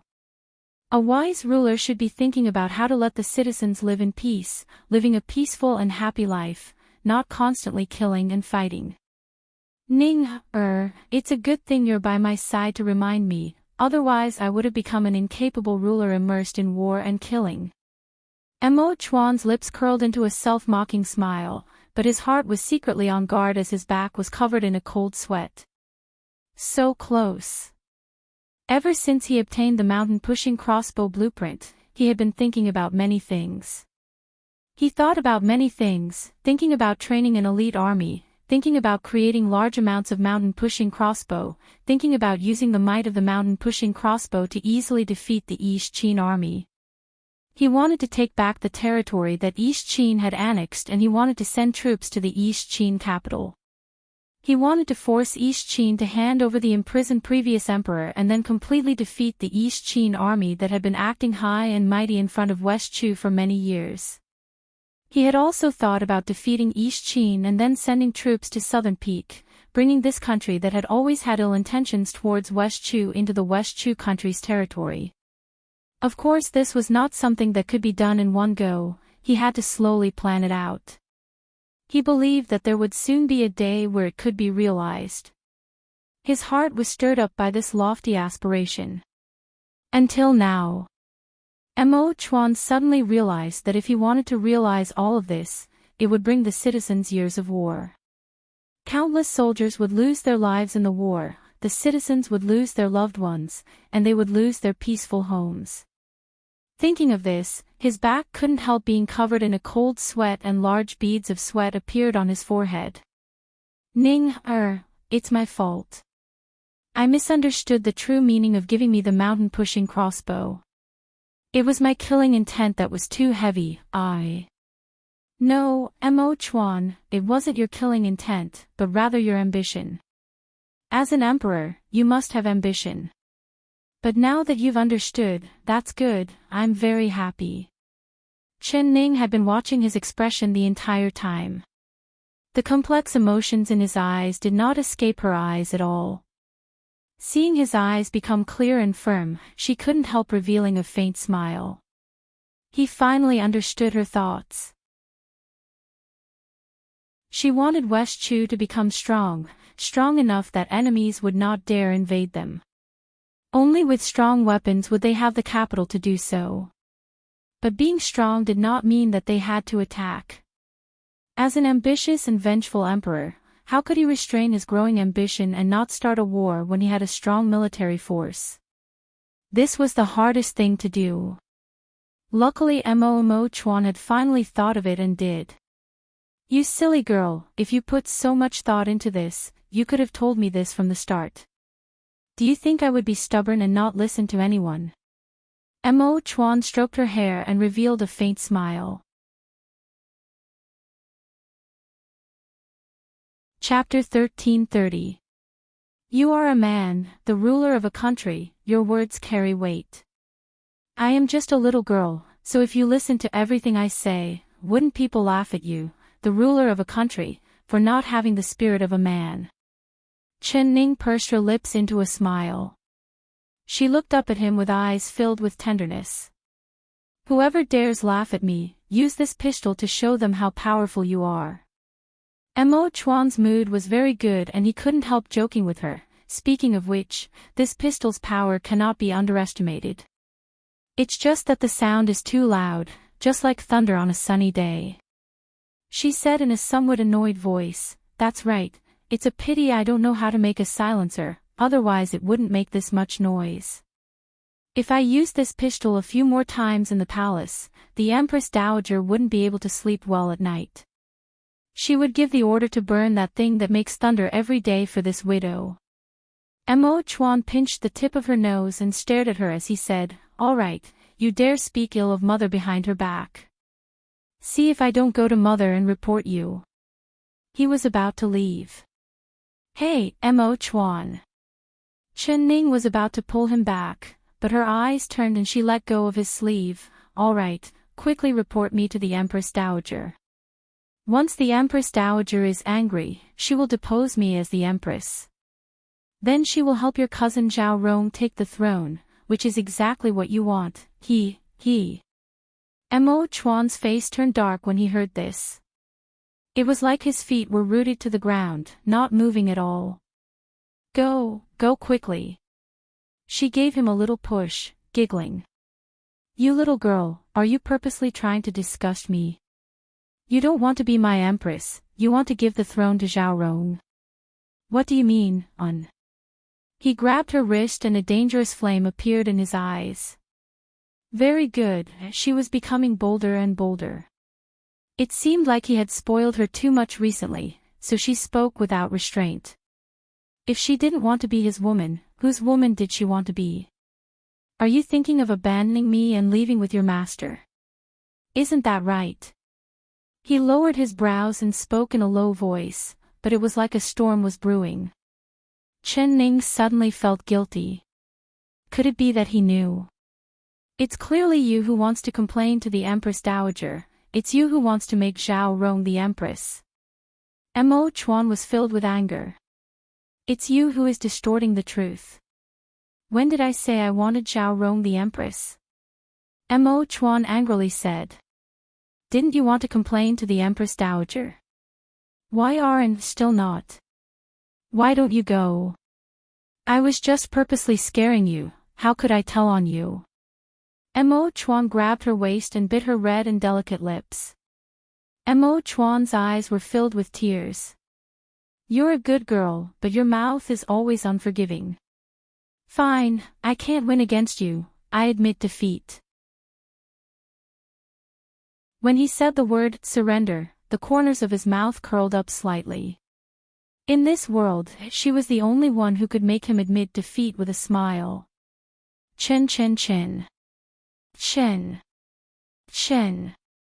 Amidst their smiles, their feelings flowed, and their hearts were filled with boundless warmth. Mo Chuan calmed himself down and said, "I want to see what this Purple Heaven Pavilion assassin looks like. He fell into your hands, unable to live or die, he must be very depressed, right?" After saying this, he reached out to open the box and was stunned. Female assassin. Pucci. Chapter 1331. Mo Chuan knit his brows. He took the person out of the box and threw her on the ground. No matter how he looked at it, the person lying unconscious on the ground was definitely a woman. She had a snow-white oval face and 2 curved eyebrows. She was wearing the clothes of a palace maid. What's going on? How did he turn into a woman? Chen Ning was shocked. The person Mo Chuan took out of the box was really a living woman. Her figure was slim and her hair was like the clouds. That exquisite body showed that every inch of her was a woman, it was definitely not a man in disguise. She's the assassin from the Purple Heaven Pavilion. Mo Chuan had a look of disbelief. This was because when he grabbed the woman, he held her wrist and noticed that there was not a trace of true qi in her body. Moreover, looking at her figure, she absolutely did not seem to have practiced any martial arts. Even if she had taken the bone-transforming pill and her true qi had been completely refined, it was impossible for her figure to turn into a woman, right? No, she's not. She's a palace maid in my palace. Chen Ning forcefully shook her head. She stared at the palace maid's face and recognized her. She had a photographic memory. Although these palace maids and eunuchs had only been here for a day, she had already memorized every single person's appearance in her mind. Chen Ning charged in front of the box and saw that it was completely empty. The sissy that she had turned into coal had disappeared without a trace. What about the assassin? I clearly put him in the box before leaving. How did he become a palace maid? Could it be he was switched? But he ate my bone-transforming pill and didn't have any internal energy. He was also tied up like a dumpling. How could he escape? Unless someone saved him. Her mind turned very quickly. She immediately thought that something must have happened when she left Guan Osprey Palace to pay her respects to Peaceful Life Palace. That assassin called the Thousand-Faced Young Master must have been switched at this time. Mo Chuan's right foot gently kicked the palace maid's body and unsealed her acupuncture point. What happened to me? Why am I here? The palace maid opened her pair of confused eyes and looked at Mo Chuan and Chen Ning in front of her in a daze. She suddenly recognized them and immediately kneeled down. This servant greets the Emperor and Empress. How did you end up in the box? Where is the original person in the box? Mo Chuan asked in a cold voice. The palace maid looked confused and shook her head. I don't know. I hid in the room and didn't come out. Later, I don't know why I suddenly fell asleep. When I woke up, I saw the Emperor and the Empress. I really don't know anything. Alright, you don't need to say anything. You can leave. She had already guessed that this palace maid was a scapegoat that the assassin's companions had used. She knew nothing about the matter at all. Mo Chuan, it's all my fault. I was too careless. I thought that after giving him the bone-transforming pill, he would lose his ability to resist. But I never would have thought that the Purple Heaven Pavilion's assassin would be so powerful. He was still saved by someone. Chen Ning stomped her feet in, Chen SSST, SSS, S. Mo Chuan held her hand and looked at her as he said, I'm glad you weren't here at that time.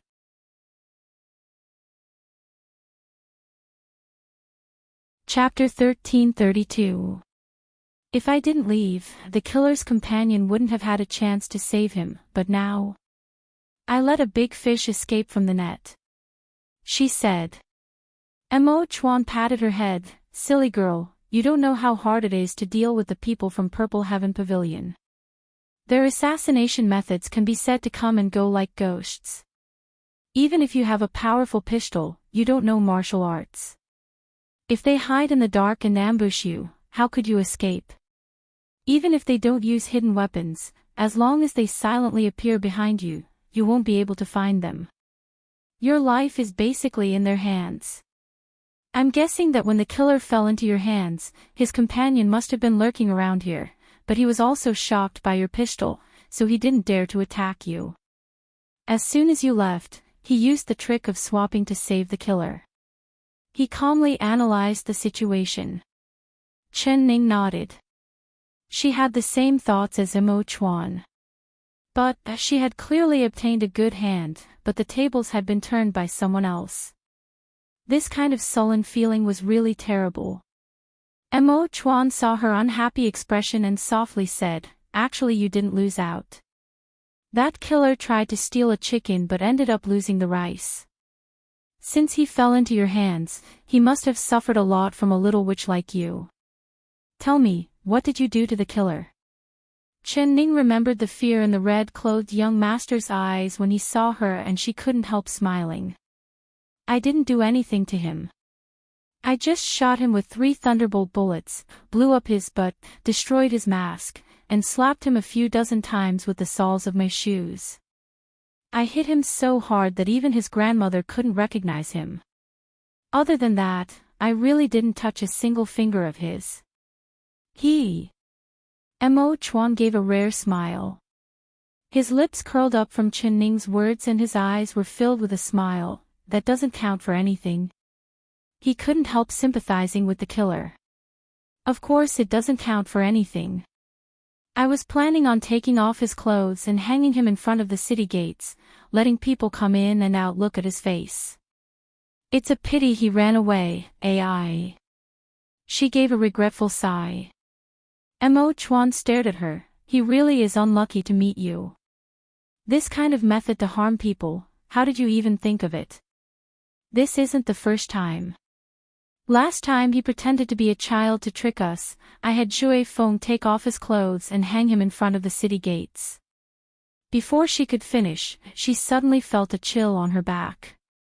When she looked up, she saw Mo Chuan's eyes releasing a cold glow as he looked at her without blinking. You had Shui Feng strip him. Did you see what he looked like? He slowly said word for word. Chen Ning wanted to nod her head, but she suddenly realized something was wrong. She quickly shook her head and said, No, of course I didn't see him. He looked like a little child that didn't even have hair. What was there to see? She closed her mouth again because Mo Chuan's expression had become very, very terrifying. You think he's not good looking because he hasn't even fully grown his hair. Then what do you think about me? Do you want to see? He suddenly lifted her chin and moved closer to her face, whispering in her ear.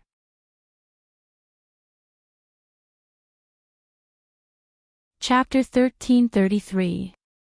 You. Of course you're pretty, won't. Don't look. But even if you don't want to look, I still want to let you look. Moreover, I think you're pretty. I didn't see enough last time, this time. His words came to an abrupt halt as a devilish smile flashed across his handsome face, making him look exceptionally handsome. Her heart skipped a beat as she looked at him. Mo Chuan, you. No. She could see his intentions and rejected him with a red face. She prepared to turn around and run, but her body suddenly flew into the air. Mo Chuan was already holding her in his arms as he walked into the room. Saying no now, it's too late. Mo Chuan gave a domineering snort. She couldn't find a reason to reject him now. Chen Ning buried her face in his chest, knowing that she couldn't escape this time. Reporting to the Emperor. The Empress Dowager has an urgent matter. Before Mo Chuan could step into the room while holding her, a report suddenly came from outside the palace, making him stop in his tracks. He did not turn around and secretly gritted his teeth as he said in a cold voice, What urgent matter is there? Go and tell the Empress Dowager that this one also has an urgent matter. Once this one is done, I will naturally go to the Peaceful Life Palace to pay my respects to her. When Chen Ning heard the words, finished, her cheeks turned even hotter. She couldn't help pinching his arm and saying in a low voice, Mo Chuan, we still have a lot of time in the future. The Empress Dowager is looking for you, so you should go to the Peaceful Life Palace to see the Empress Dowager first. Mo Chuan looked down at her red cheeks and his face was filled with displeasure. He hatefully said, You want me to go and pay my respects to Mother right now, right? She raised her eyelashes and seriously replied, Mo Chuan, there was an assassin in the palace last night and I made such a big noise that even the Empress Dowager was alerted. She even sent Aunt Su Jin to ask if you're safe, so you should go pay your respects to her once you return to the palace. Now that the Empress Dowager has sent someone to summon you, there must be an urgent matter. If you don't go, wouldn't you be hurting the Empress Dowager's heart? Her words were reasonable. When Mo Chuan heard this, his heart skipped a beat. All right, I'll let you go for now. Just obediently stay here and wait for me to come back. He unwillingly put her down, raised her chin, and fiercely kissed her lips. Only then did he turn around and leave, following the eunuch who delivered the message to the Peaceful Life Palace.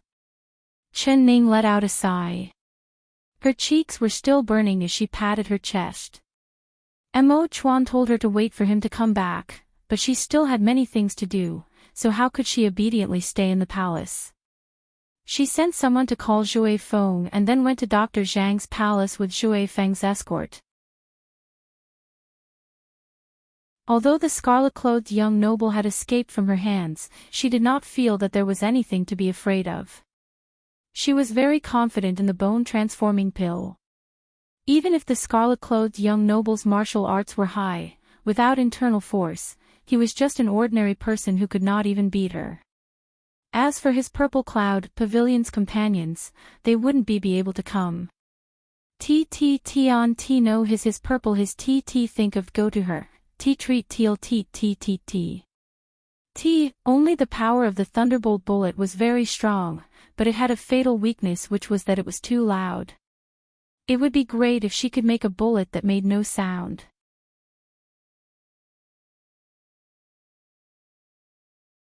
Chapter 1334.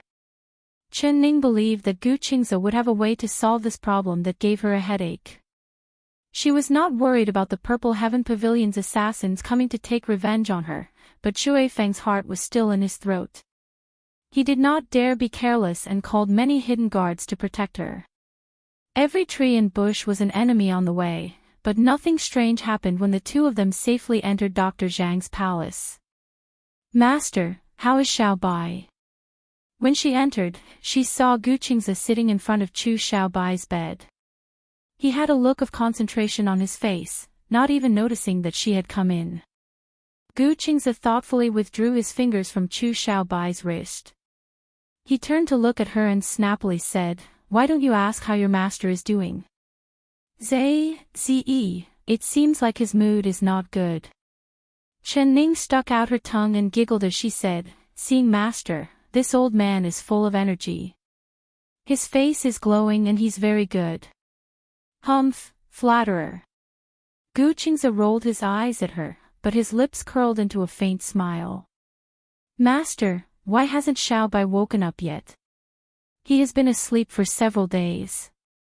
Has there been any change in his condition?" Chen Ning walked in front of the bed and looked at the unconscious Chu Xiao Bai. Her face revealed a look of deep worry. "Are you doubting master's medical skills?" Gu Qingze stared at her. This master has already said that he is fine now. As long as he wakes up, his illness will be cured. Although he has been sleeping, his body is improving day by day. How can you not see such an obvious thing with your master's medical skills? Her face turned slightly red. Of course she could see that although Chu Xiao Bai was unconscious, his face was becoming rosier and more radiant every day. Moreover, his recovery speed was very fast. It could be imagined that Gu Qingze had given him quite a bit of medicine and spent a lot of effort on it. But worry made one confused. Seeing that Chu Xiao Bai was still unconscious, she couldn't help thinking of something bad. "Master, the weapon you made for me is very good. I used it to catch an assassin yesterday." She took out the wooden spear and changed the topic. Gu Qingze gave a snort and proudly said, "Is there anything that Gu Qingze make that isn't good?" Chen Ning stuck out her tongue and said with a smile, "Master's craftsmanship is naturally #1 in the world, but what? Although this weapon is good, there's one bad thing about it." She deliberately kept him in suspense. "Which one isn't good?" As expected, Gu Qingze fell into her trap. He took the wooden spear from her hands and said, "Tell me, I'll change it immediately. It's that the bullet is bad and it's too loud, just like thunder." "Master, do you have any good ideas to create a silent and powerful bullet?" Chen Ning rubbed her chin as she looked at Gu Qingze. "Master, do you have any good ideas?" Gu Qingze said in a deep voice, "Ning, master, Gu Qingze." "You, Chen Ning," Gu Qingze quickly said. He quickly dismantled the wooden spear, and his technique was extremely proficient. "Yes, this round thing is called a bullet. It's usually placed in the magazine, and when the trigger is pulled, it will be fired from the muzzle." "I see." Gu Qingze nodded. He had made this pistol according to Chen Ning's blueprints, but he had never tried using it before. Chapter 1335. Yes, master really is master, so powerful. Chen Ning gave him a thumbs up. "You're the one who's really powerful. You actually made such a strong explosive bullet. The assassin you caught yesterday, his head must have been blown up by you, right?" Gu Qingze carefully put down the thunderbolt bullet. He knew that although this thing looked small, if it accidentally exploded, the power would not be small. I was lenient and didn't aim at his head. I only blew up his butt. It's a pity that I was too careless and let him run away. Chen Ning patted her head in annoyance. Gu Qingzi said in astonishment, who is so powerful that they can actually run away from your hands? Tell me about it. He revealed a very interested expression. Chen Ning thought about it and asked, Master, do you know about Purple Heaven Pavilion? Purple Heaven Pavilion. Of course I've heard of it. It's a secretive assassin organization that has risen in Jianghu in recent years.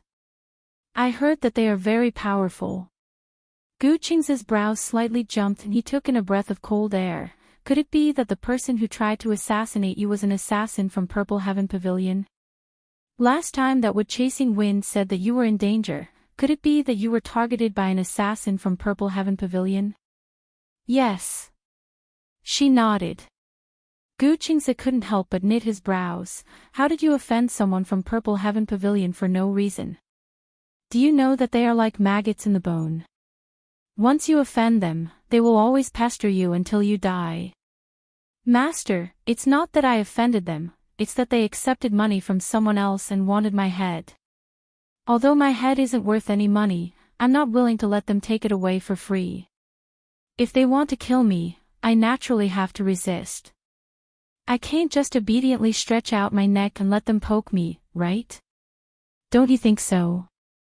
Wu, of course. You are my disciple. If they want to kill you, then they are not giving face to Master. Shenlas, tell me, who did you offend? Who wants your head? Gu Qingzi's face became serious. Actually I didn't offend them. It's just that someone doesn't like me and wants to pull me down from the position of Empress and replace me. If I don't die, she will never be able to take my position. Chen Ning faintly said. Gu Qingzi understood once he heard this, so it's because love turns into hatred. Chen girl, you are the scapegoat for your husband. I just can't see what's so good about that emperor husband of yours that he's worthy of you treating him so wholeheartedly and even inviting a fatal disaster for him. Humph. Your emperor husband doesn't know about this. Why didn't he stand up for you and deal with the original mastermind who hired the killer to kill you? Chen Ning shook her head and said, this matter is a long story. He can't touch this person and he can't touch him. Gu Qingzi raised his eyebrows. Tell me, who is that person? I don't believe that he can't move even if he has 3 heads and 6 arms. She is Duke Ning's beloved daughter, Zhao Rong Junju. So it's just a princess. Could it be that you, as the Empress, can't even deal with a princess? Gu Qingzi sneered.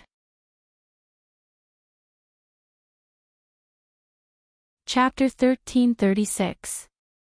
Chen Ning then said, last night, I had already caught the assassin she sent to assassinate me and the assassin personally confessed that he was sent by the Zhao Rong princess. It's a pity that because I was careless, the assassin escaped. Now that there is no witness or evidence, even if I am the Empress, I can't just say that she is the killer. She is the killer.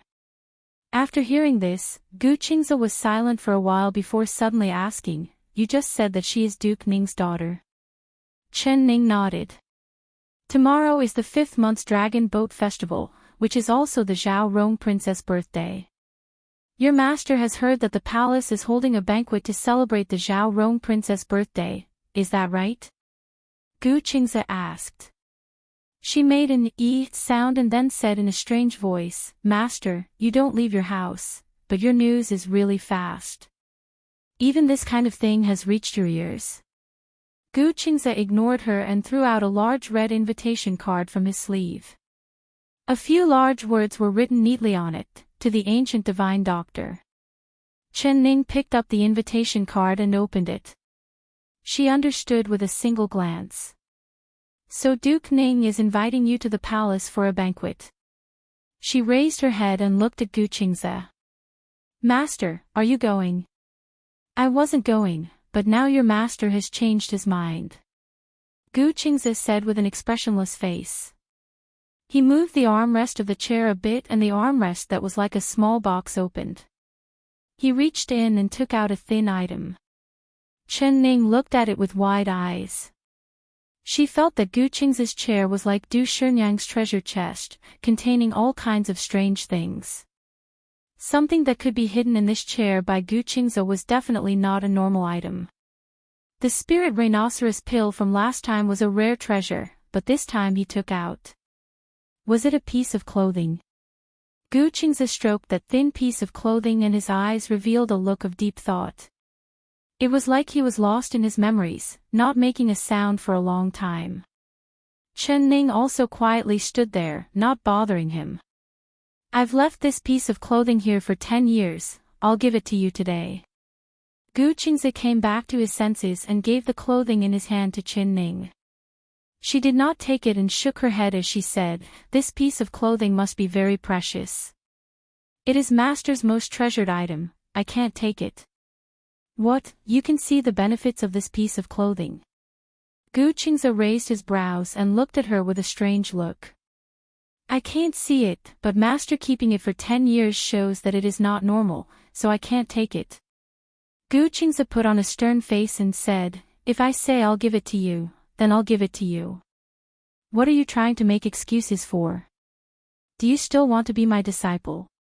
Do you think master is such a petty person? Do you think your master is such a petty person? You can't even give your disciple a piece of clothing. That's right, this gray robe doesn't match your status as the Empress. You don't want it, do you? Chen. How can I refuse master's generous gift? Thank you, master. Ning Chen sheathed master's gift, Chen, Ning, Chen, master's Chen, Chen's son. Upon closer inspection, it was neither silk nor silk, its color dark. He couldn't help but mutter to himself.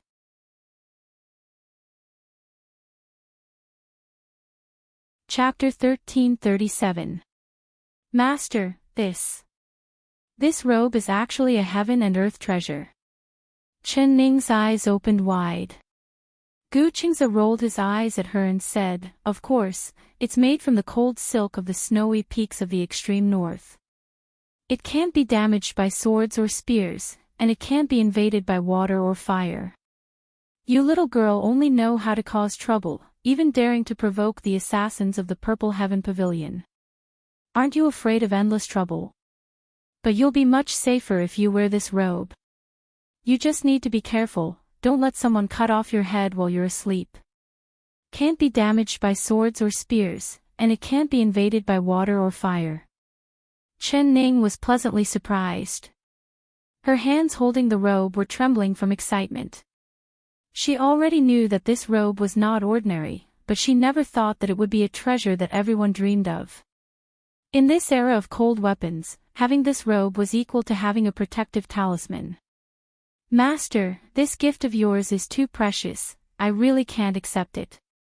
Master, you should keep this robe for yourself. Master, you don't know martial arts, what would you do if you encounter danger? Although she liked this snow silk robe, she still gave it back to Gu Qingze. Do you think your master is a good-for-nothing like you? So what if I don't know martial arts? If I wanted to learn martial arts, I would have already become the #1 expert in the world. I don't want to learn those fighting and killing skills. Other than killing people, it's just killing people, humph. I don't know martial arts, but I can still make you obedient, do you believe me? Gu Qingze had a proud look on his face. His right hand was placed on the armrest as he stared at Chen Ning. Chen Ning remembered the mechanism on his chair and quickly nodded, I believe you, of course I believe you. Master, so the reason you don't learn martial arts is because you don't want to kill people? Her heart involuntarily filled with respect for Gu Qingze. Your master studies medicine. Medicine focuses on saving patients, but martial arts focuses on fighting and killing, taking people's lives with each move. If I learn martial arts, wouldn't it be the opposite of my medical skills? Gu Qingze softly said. But master, learning martial arts doesn't mean you have to take people's lives and fight and kill, right? It can also punish evil and help the weak. To kill or not to kill, it all depends on a person's thoughts. If a person's heart is good, even if they learn martial arts, they won't kill the innocent. If a person's heart is evil, even if they don't learn martial arts, they will still do evil things. Just like Imo Chuan, his martial arts are very good, but I have never seen him kill a person. Master, don't you agree? My ass. Gu Qingze felt that what she said was reasonable, but when he heard her use Imo Chuan as an example, he was filled with anger. He angrily said, "In the future, don't mention that fellow's name in front of your master. If you think he's good, why are you looking for me?" That's right, his martial arts are good and he can protect you. Of course you don't want this tattered robe I gave you. If you don't want it, then I'll give it to someone who wants it. He took the snow silk robe from Qin Ning's hands and stuffed it back into the chair like a rag, not treating it like a rare treasure at all. At the same time, he turned the chair around and turned his back to Qin Ning. It was clear that he was not liked and did not even want to look at her. Qin Ning never thought that Gu Qingze would have this kind of temper. Thinking about it, she didn't say anything wrong, she just casually praised Imo Chuan.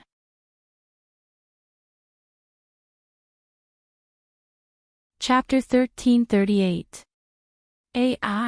She didn't know what grudge the two of them had in their past lives, but they didn't like each other from the moment they met.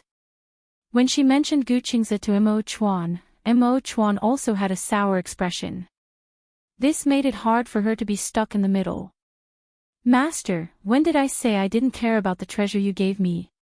You said you wanted to give it to someone who cared about it, but who did you want to give it to? Qin Ning said with an embarrassed smile. She knew that it was she who had angered Gu Qingze, and when she recalled that ever since she acknowledged him as her master had treated her wholeheartedly. Even the incomparably precious rhinoceros pill and snow silk robe had been given to her without even blinking. How could she not be moved by such a loving heart? But thinking of how she hadn't done anything for her master and had angered him, her heart was filled with guilt. Who this master wants to give it to, does it matter to you? Gu Qingze still had his back facing Qin Ning as he coldly said, "You can leave. If you don't leave, don't blame me for being impolite." He actually turned his back on her, not giving her any face at all. Qin Ning's eyes turned and she pointed at the gun that Gu Qingze had turned into a pile of wood. "If master wants to chase me away, shouldn't you at least restore this gun?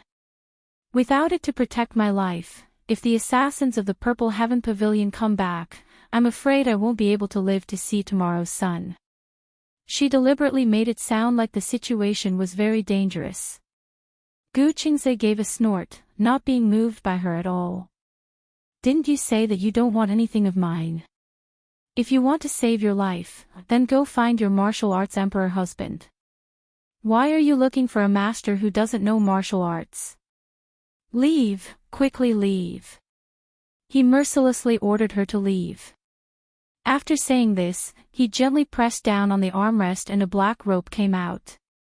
It wrapped around Qin Ning's waist and with a swing, he had already thrown her out the window. Zhui Feng was standing on the wall looking around with a vigilant expression.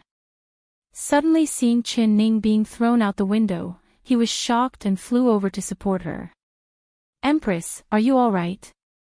The black rope flew out and in the blink of an eye, it had already returned to the window. Qin Ning steadied herself and revealed a bitter smile.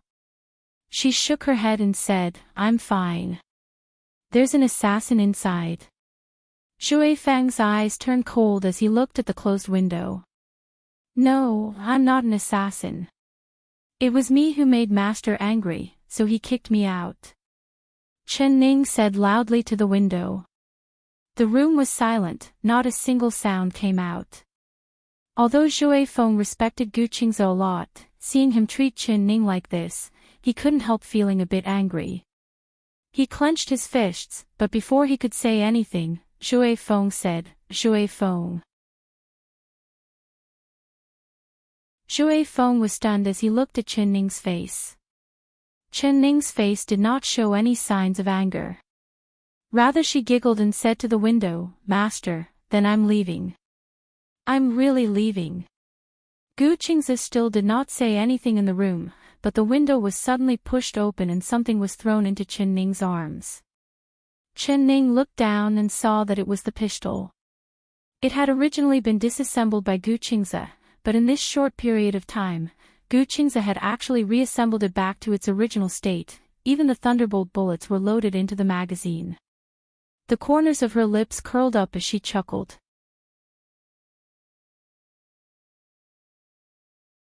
Chapter 1339. Returning to the palace, the sky was getting dark and Nemo Chuan still hadn't returned. Chen Ning felt that it was a bit strange. Not only was Nemo Chuan not here, Xiao Si was not here either. Xiao Ru had slept for an entire day and her little face was completely red. She was filled with energy and seeing Chen Ning return, she happily threw herself into her embrace. She wouldn't let go no matter what, just like reuniting after a disaster. "Young miss, you left this servant alone again. Where did you go? Why didn't you bring this servant with you?"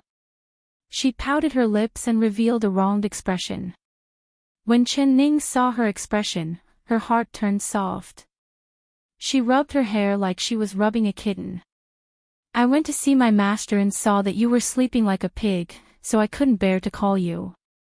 Next time I leave the palace, I'll definitely bring you out to play and bring you to eat good food, all right?" "Your master? It's the ancient divine doctor." Xiao Ru was stunned for a bit before she reacted. Then she revealed a smile and clapped her hands as she said, all right, you have to bring me next time." She was still a child. Hearing that there was good food to eat and fun to play with, she revealed a smile and threw all her worries to the back of her head. She even forgot about the shadow that the red-clothed young master gave her. "Where's Mo Chuan? Is he not back yet?" Chen Ning asked. Xiao Ru shook her head. "When this servant woke up, I didn't see the emperor.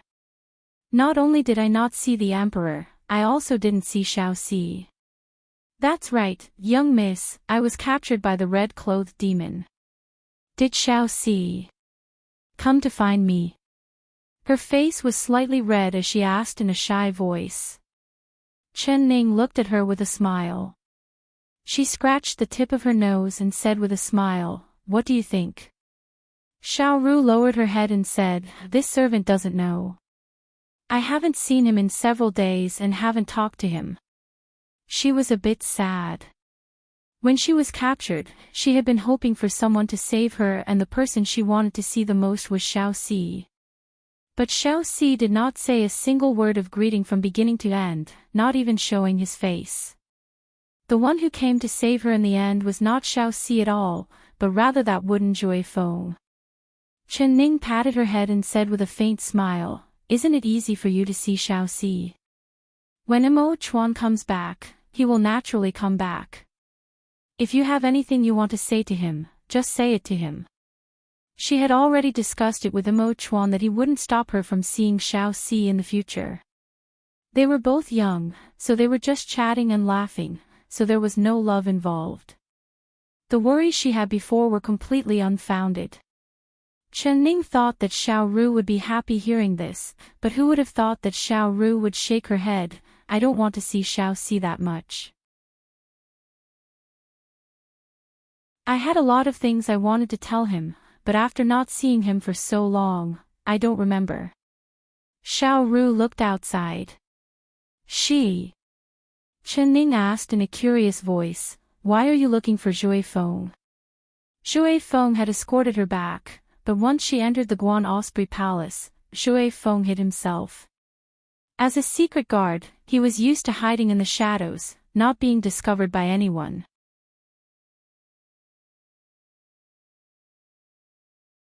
Chapter 1341. If the young miss likes it, I'll embroider a few more for you. What designs do you like? I'll immediately go embroider them. Xiao Ru's tears immediately turned into a smile. Alright, I like orchids, plum blossoms, and dragonflies on top of lotuses. Chen Ning said with a smile. This servant will go embroider them now. Xiao Ru smiled as she ran back to her room. Chen Ning smiled as she watched her leave, and she couldn't help letting out a sigh of relief. It was a good thing this girl's mind was pure and she was easily coaxed. Returning to her room, after waiting for a while, Shui Feng brought news of Mo Chuan. Empress Dowager Zhou's body was sick, so Mo Chuan stayed in the Peaceful Life Palace to take care of her. Xiao Si also stayed in the Peaceful Life Palace. Hearing this, Chen Ning knit her brows. She remembered that when she went to visit Empress Dowager Zhou this morning, although Empress Dowager Zhou wasn't in a good mood due to lack of sleep, when she was chased out of the palace, she didn't seem sick at all. But the Empress Dowager was sick, so how could she not visit her? She stood up to leave and said, Shui Feng, tell people to prepare a sedan, I want to visit the Empress Dowager. Shui Feng hesitated a bit before saying, the Empress Dowager has ordered that no one is allowed to disturb her, so it's best if the Empress doesn't go. Oh. Chen Ning stopped and turned around, then what did the Emperor say? The Emperor told this subordinate to report to the Empress that he will stay in the Peaceful Life Palace tonight to take care of the Empress Dowager, allowing the Empress to rest early. Also, the Emperor has hidden guards inside and outside the palace, so the Empress can rest in peace. Chen Ning remained silent, feeling that Empress Dowager Zhou's illness was strange. If she was really sick, why didn't she call for a doctor and instead had Mo Chuan stay to take care of her? This was clearly an excuse to keep Mo Chuan in the Peaceful Life Palace, separating her and Mo Chuan. But why did she do this? What was her goal? She saw that Shui Feng was about to leave, but she suddenly thought of something and called out to him. Other than the Emperor, who else is staying in the Peaceful Life Palace? Shui Feng stuttered as he said, this subordinate. This subordinate doesn't know. Chen Ning had already guessed it, there's also Zhao Rong Princess, right? Shui Feng did not reply and lowered his head, not daring to look at Chen Ning. She had a cold smile. So Empress Zhou had this idea. Using his illness as an excuse to give Mo Chuan and Zhao Rong a chance to interact, it could be considered a lot of effort. Mo Chuan was very filial to his mother. Even if he knew that Empress Dowager Zhou was pretending to be sick, he had to stay and serve her. I understand. You can leave now. She waved her hand. Shui Feng let out a sigh of relief and walked out like he had been granted amnesty. Shui Feng, you. What other orders does the Empress have?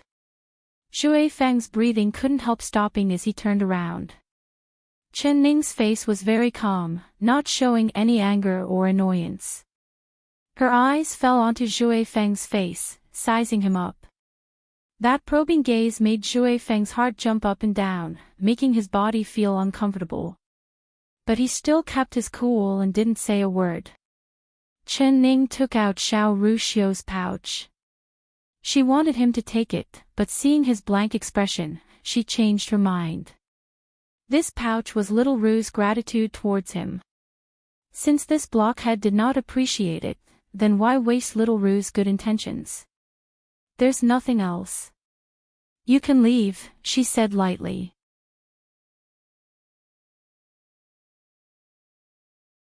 Chapter 1342. Chen Ning was prepared to go to bed when the door was suddenly pushed open. Xiao Ru ran in a panic, running to the bed in one breath and shouting, "Young miss! What happened? Did you hear a sound?" Xiao Ru had a panicked expression as she looked out the window. What sound? Chen Ning asked in a curious voice. Cat. Cat meowing. Xiao Ru said in a trembling voice. Cat meowing. Chen Ning couldn't help looking at Xiao Ru. She had indeed heard cat meowing, but she didn't care. She patted Xiao Ru's shoulder and said with a smile, "A few cat meowing scared you like this?" Xiao Ru, are you born in the year of the mouse? Xiaoru pouted, young miss, you're making fun of this servant again. This servant is really scared, that cat meowing is very strange. Moreover, it's not just one cat, but rather many cats that are making strange meowing sounds.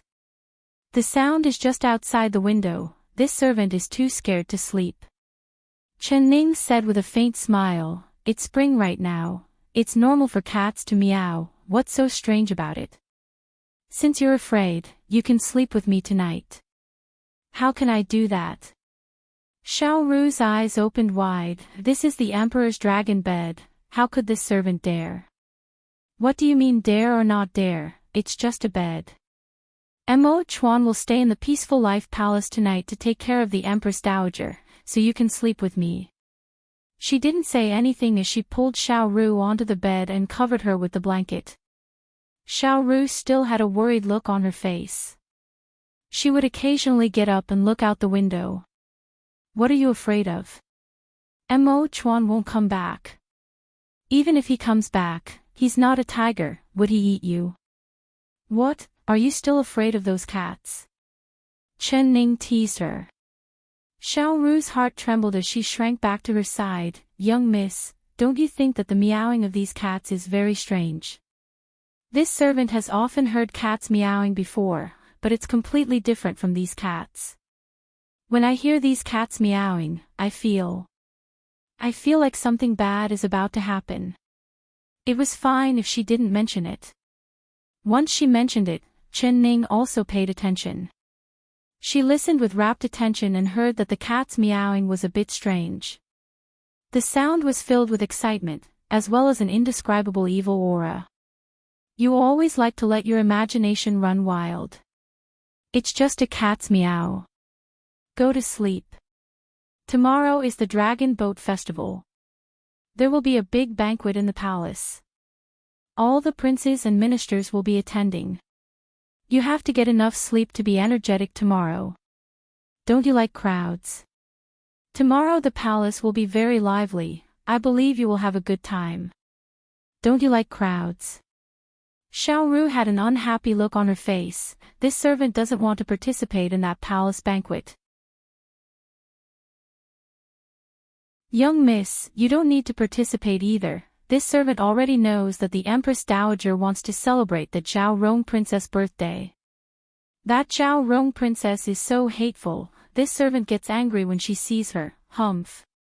Hearing her naive words, Chen Ning revealed a faint smile and said, you don't have to attend, but as the Empress, I have to attend.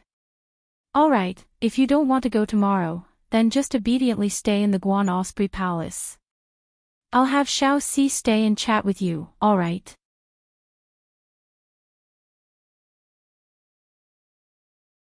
Chapter 1343. Chen Ning said with a smile, but you hate the Zhao Rong Princess, you get angry just looking at her. How could I bear to make my Xiaoru unhappy? Then this servant will close my eyes and not look at her. This servant's eyes will only look at the young miss and I won't get angry. Young miss, this servant will follow you. Xiaoru firmly said. Alright, then you'll come with me to the banquet. Now, close your eyes and obediently go to sleep. Chen Ning said with a smile. Xiaoru really closed her eyes. As long as she was by Chen Ning's side, she would feel at ease. Even if the sky fell down, she wouldn't be afraid. After a while, her breathing became smooth and she fell asleep. Chen Ning opened her eyes and fell into a daze looking at the embroidered patterns on the ceiling. Outside the window, the wild cats were crying out, but she turned a deaf ear to them. She was just thinking in her heart. At this time, what was Mo Chuan doing? What was the Zhao Rong Princess doing? But Mo Chuan would not do anything that would let her down, he knew what he was doing. Her lips curled into a smile, secretly laughing at herself thinking the same thing as Xiaoru. She closed her eyes and fell asleep not long after. In the morning of the next day, Xiaoru prepared the toiletries and helped Chen Ning dress up. Young miss, what dress will you wear for the banquet today? You have to choose the most beautiful one, the most dazzling one, to anger that Zhao Rong princess to death. Xiao Ru opened the suitcases one by one, choosing the dress for Chen Ning for the banquet. Chen Ning didn't mind as she said, she is the main character today, so she must be dressed even more beautifully than a peacock. Why should I steal her limelight? I'll just choose a plain dress. Plain dress? No, no, no. Yeah, this dress is so beautiful. If young Miss wears this, you'll look like a fairy descending to the mortal world. No. You'll look even better than a fairy descending to the mortal world. Xiao Ru suddenly found a brand new dress in the suitcase and couldn't help letting out a cry of praise. Chen Ning looked over and saw that the dress was simple and elegant in color. The exquisite material was like moonlight shining down on the ground. It was elegant without losing its nobility, it was gorgeous with a hint of elegance. Where did this dress come from? This was the first time she had seen this kind of exquisite dress. It was as beautiful as a heavenly dress made by a weaver. It must have been given to you by the emperor. This set of clothes was placed at the top of this suitcase. This servant saw it immediately. Young miss, can you wear this set today? Xiao Ru's eyes lit up as she looked at Chen Ning. Chen Ning's heart skipped a beat as she suddenly thought of Mo Chuan's words. He said that he never cared for the gifts he gave him. At that time, he was puzzled. Why didn't I see any gifts from him? Later she understood that everything in this room was personally picked out by Mo Chuan for her. From the big bed screen to the small hairpin, each item was filled with Mo Chuan's affection. This dress was placed in the most conspicuous place in the suitcase, so Mo Chuan must have prepared it for her. He knew that she didn't like bright or strong colors, and this moonlight dress was just what she wanted. All right, I'll wear this. Chen Ning revealed a faint smile and nodded. How could she disappoint Mo Chuan's intentions? When she finished packing and slowly turned around, Xiao Ru who was standing behind her couldn't help letting out a low cry of surprise. Her voice was filled with praise and disbelief.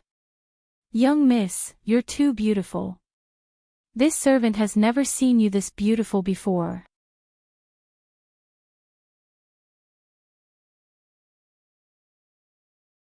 Chapter 1344. Xiao Ru nodded like she was pounding garlic. Her eyes sparkled like stars as she smiled from ear to ear. Young miss, once you appear, that princess consort will definitely not be able to compare to you. This servant can't wait to see what she looks like when she sees you. Should we immediately go to the banquet? Seeing her impatient appearance, Chen Ning pursed her lips into a smile. No rush, no rush. It's still early, we still have time. The ones who should be anxious right now aren't us, but rather someone else. She pointed out in a meaningful voice. Xiao Ru did not understand. She just stared at her in a daze. Chen Ning suddenly knit her brows. Xiao Ru, do you smell a special smell?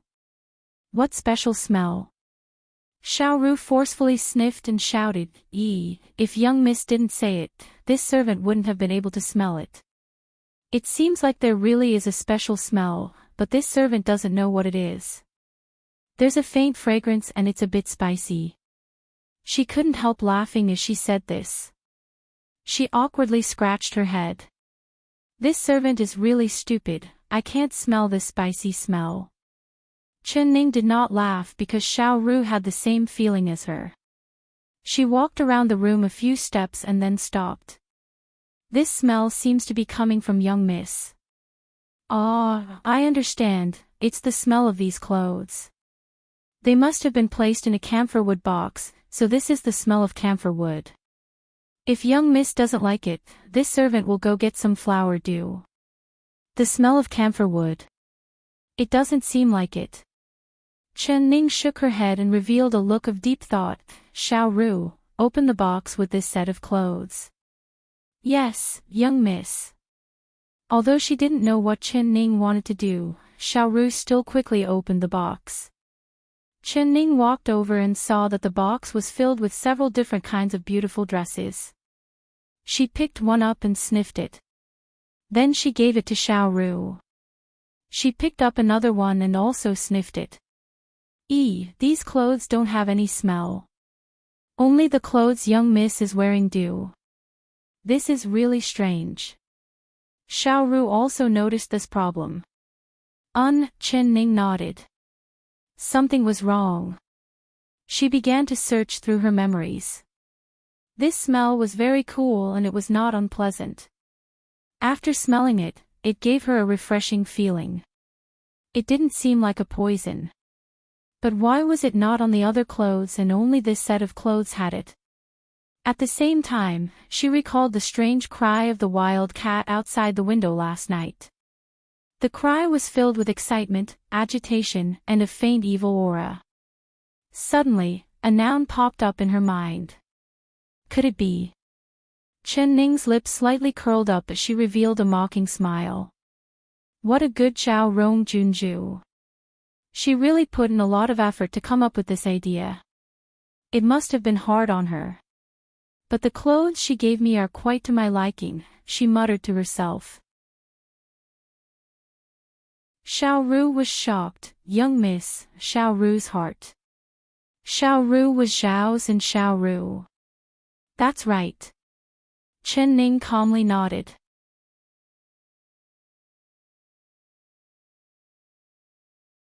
Chapter 1345.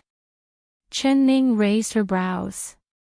She stroked the silk fabric and the exquisite embroidery on the clothes as she revealed a faint smile. Burn it.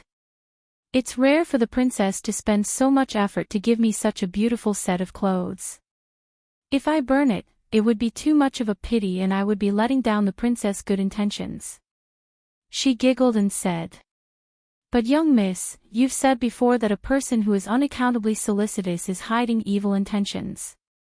Also, that bad princess really wanted to give it to you, so why didn't she just openly give it to you? Instead she sneakily put it in the suitcase. This is clearly a weasel paying respects to a chicken, she doesn't have good intentions. Xiao Ru angrily said. This was the first time she felt that she was very smart. Not bad, Xiao Ru, you've made great progress. You're using idioms very well and you're becoming smarter, being able to see that she has bad intentions. Chen Ning couldn't help praising her. Xiao Ru's face turned red in embarrassment. Young miss, don't praise this servant. The truly smart person is the young miss. Compared to this servant is just a block of wood. That's right, young miss, quickly take it off. There might be poison on these clothes. She prepared to help Chen Ning take off her clothes, but Chen Ning stopped her. Poison. I'm not afraid of poison and there isn't any poison on these clothes. It's just a strange powder that has been sprinkled on it. This powder seems to be good for people. Take a sniff and what do you feel? Xiao Ru took a strong sniff and said, this servant feels very cool and comfortable. She felt her head become cool, but her face became even more confused. Young miss, the more you say, the more confused this servant is. Could it be that the princess doesn't want to harm you? This servant does not believe that she would be this kind. Chen Ning curled her lips into a smile and said, of course she has bad intentions. The powder on these clothes is called cat mint, it has a refreshing effect. However, the ones who like this smell the most are not people, but rather cats. Cats? Xiao Ru's eyes went wide. Cat mint is also called cold mint, it gives off a special smell. Cats are much more sensitive to smell than humans, so they like this special smell very much. However, if they smell this smell too much, they will become very excited and hallucinate. They will roll around, bite, and even chase things with this smell. That's why we heard the strange cries of the wild cats outside the window last night. They were all attracted by the cat mint smell. Only the clothes were placed in the box at the time, so the smell was much lighter, so the cats only let out their cries. If this smell became stronger, what would happen? Xiao Ru's eyes revealed a look of fear. This servant doesn't know, but this servant thinks it will be very scary.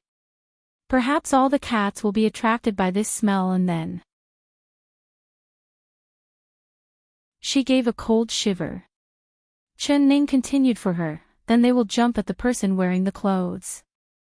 They will bite and scratch, becoming crazy and reckless. The cat's claws are very sharp, so if they go crazy. She had a cold smile. It had to be said, this was a very clever and sinister plan. If she hadn't found the cat mint in her memory and heard the wild cat's cries last night, perhaps she really would have fallen for her plan. You're tuning into the LoveLore Library YouTube channel. We're so grateful for your support, and don't forget to subscribe to join us on this incredible journey through captivating stories. Your generosity through donations truly makes a world of difference, as it's the primary source of revenue that allows me to expand and enhance this channel for you. Thank you from the bottom of my heart for being a part of this adventure.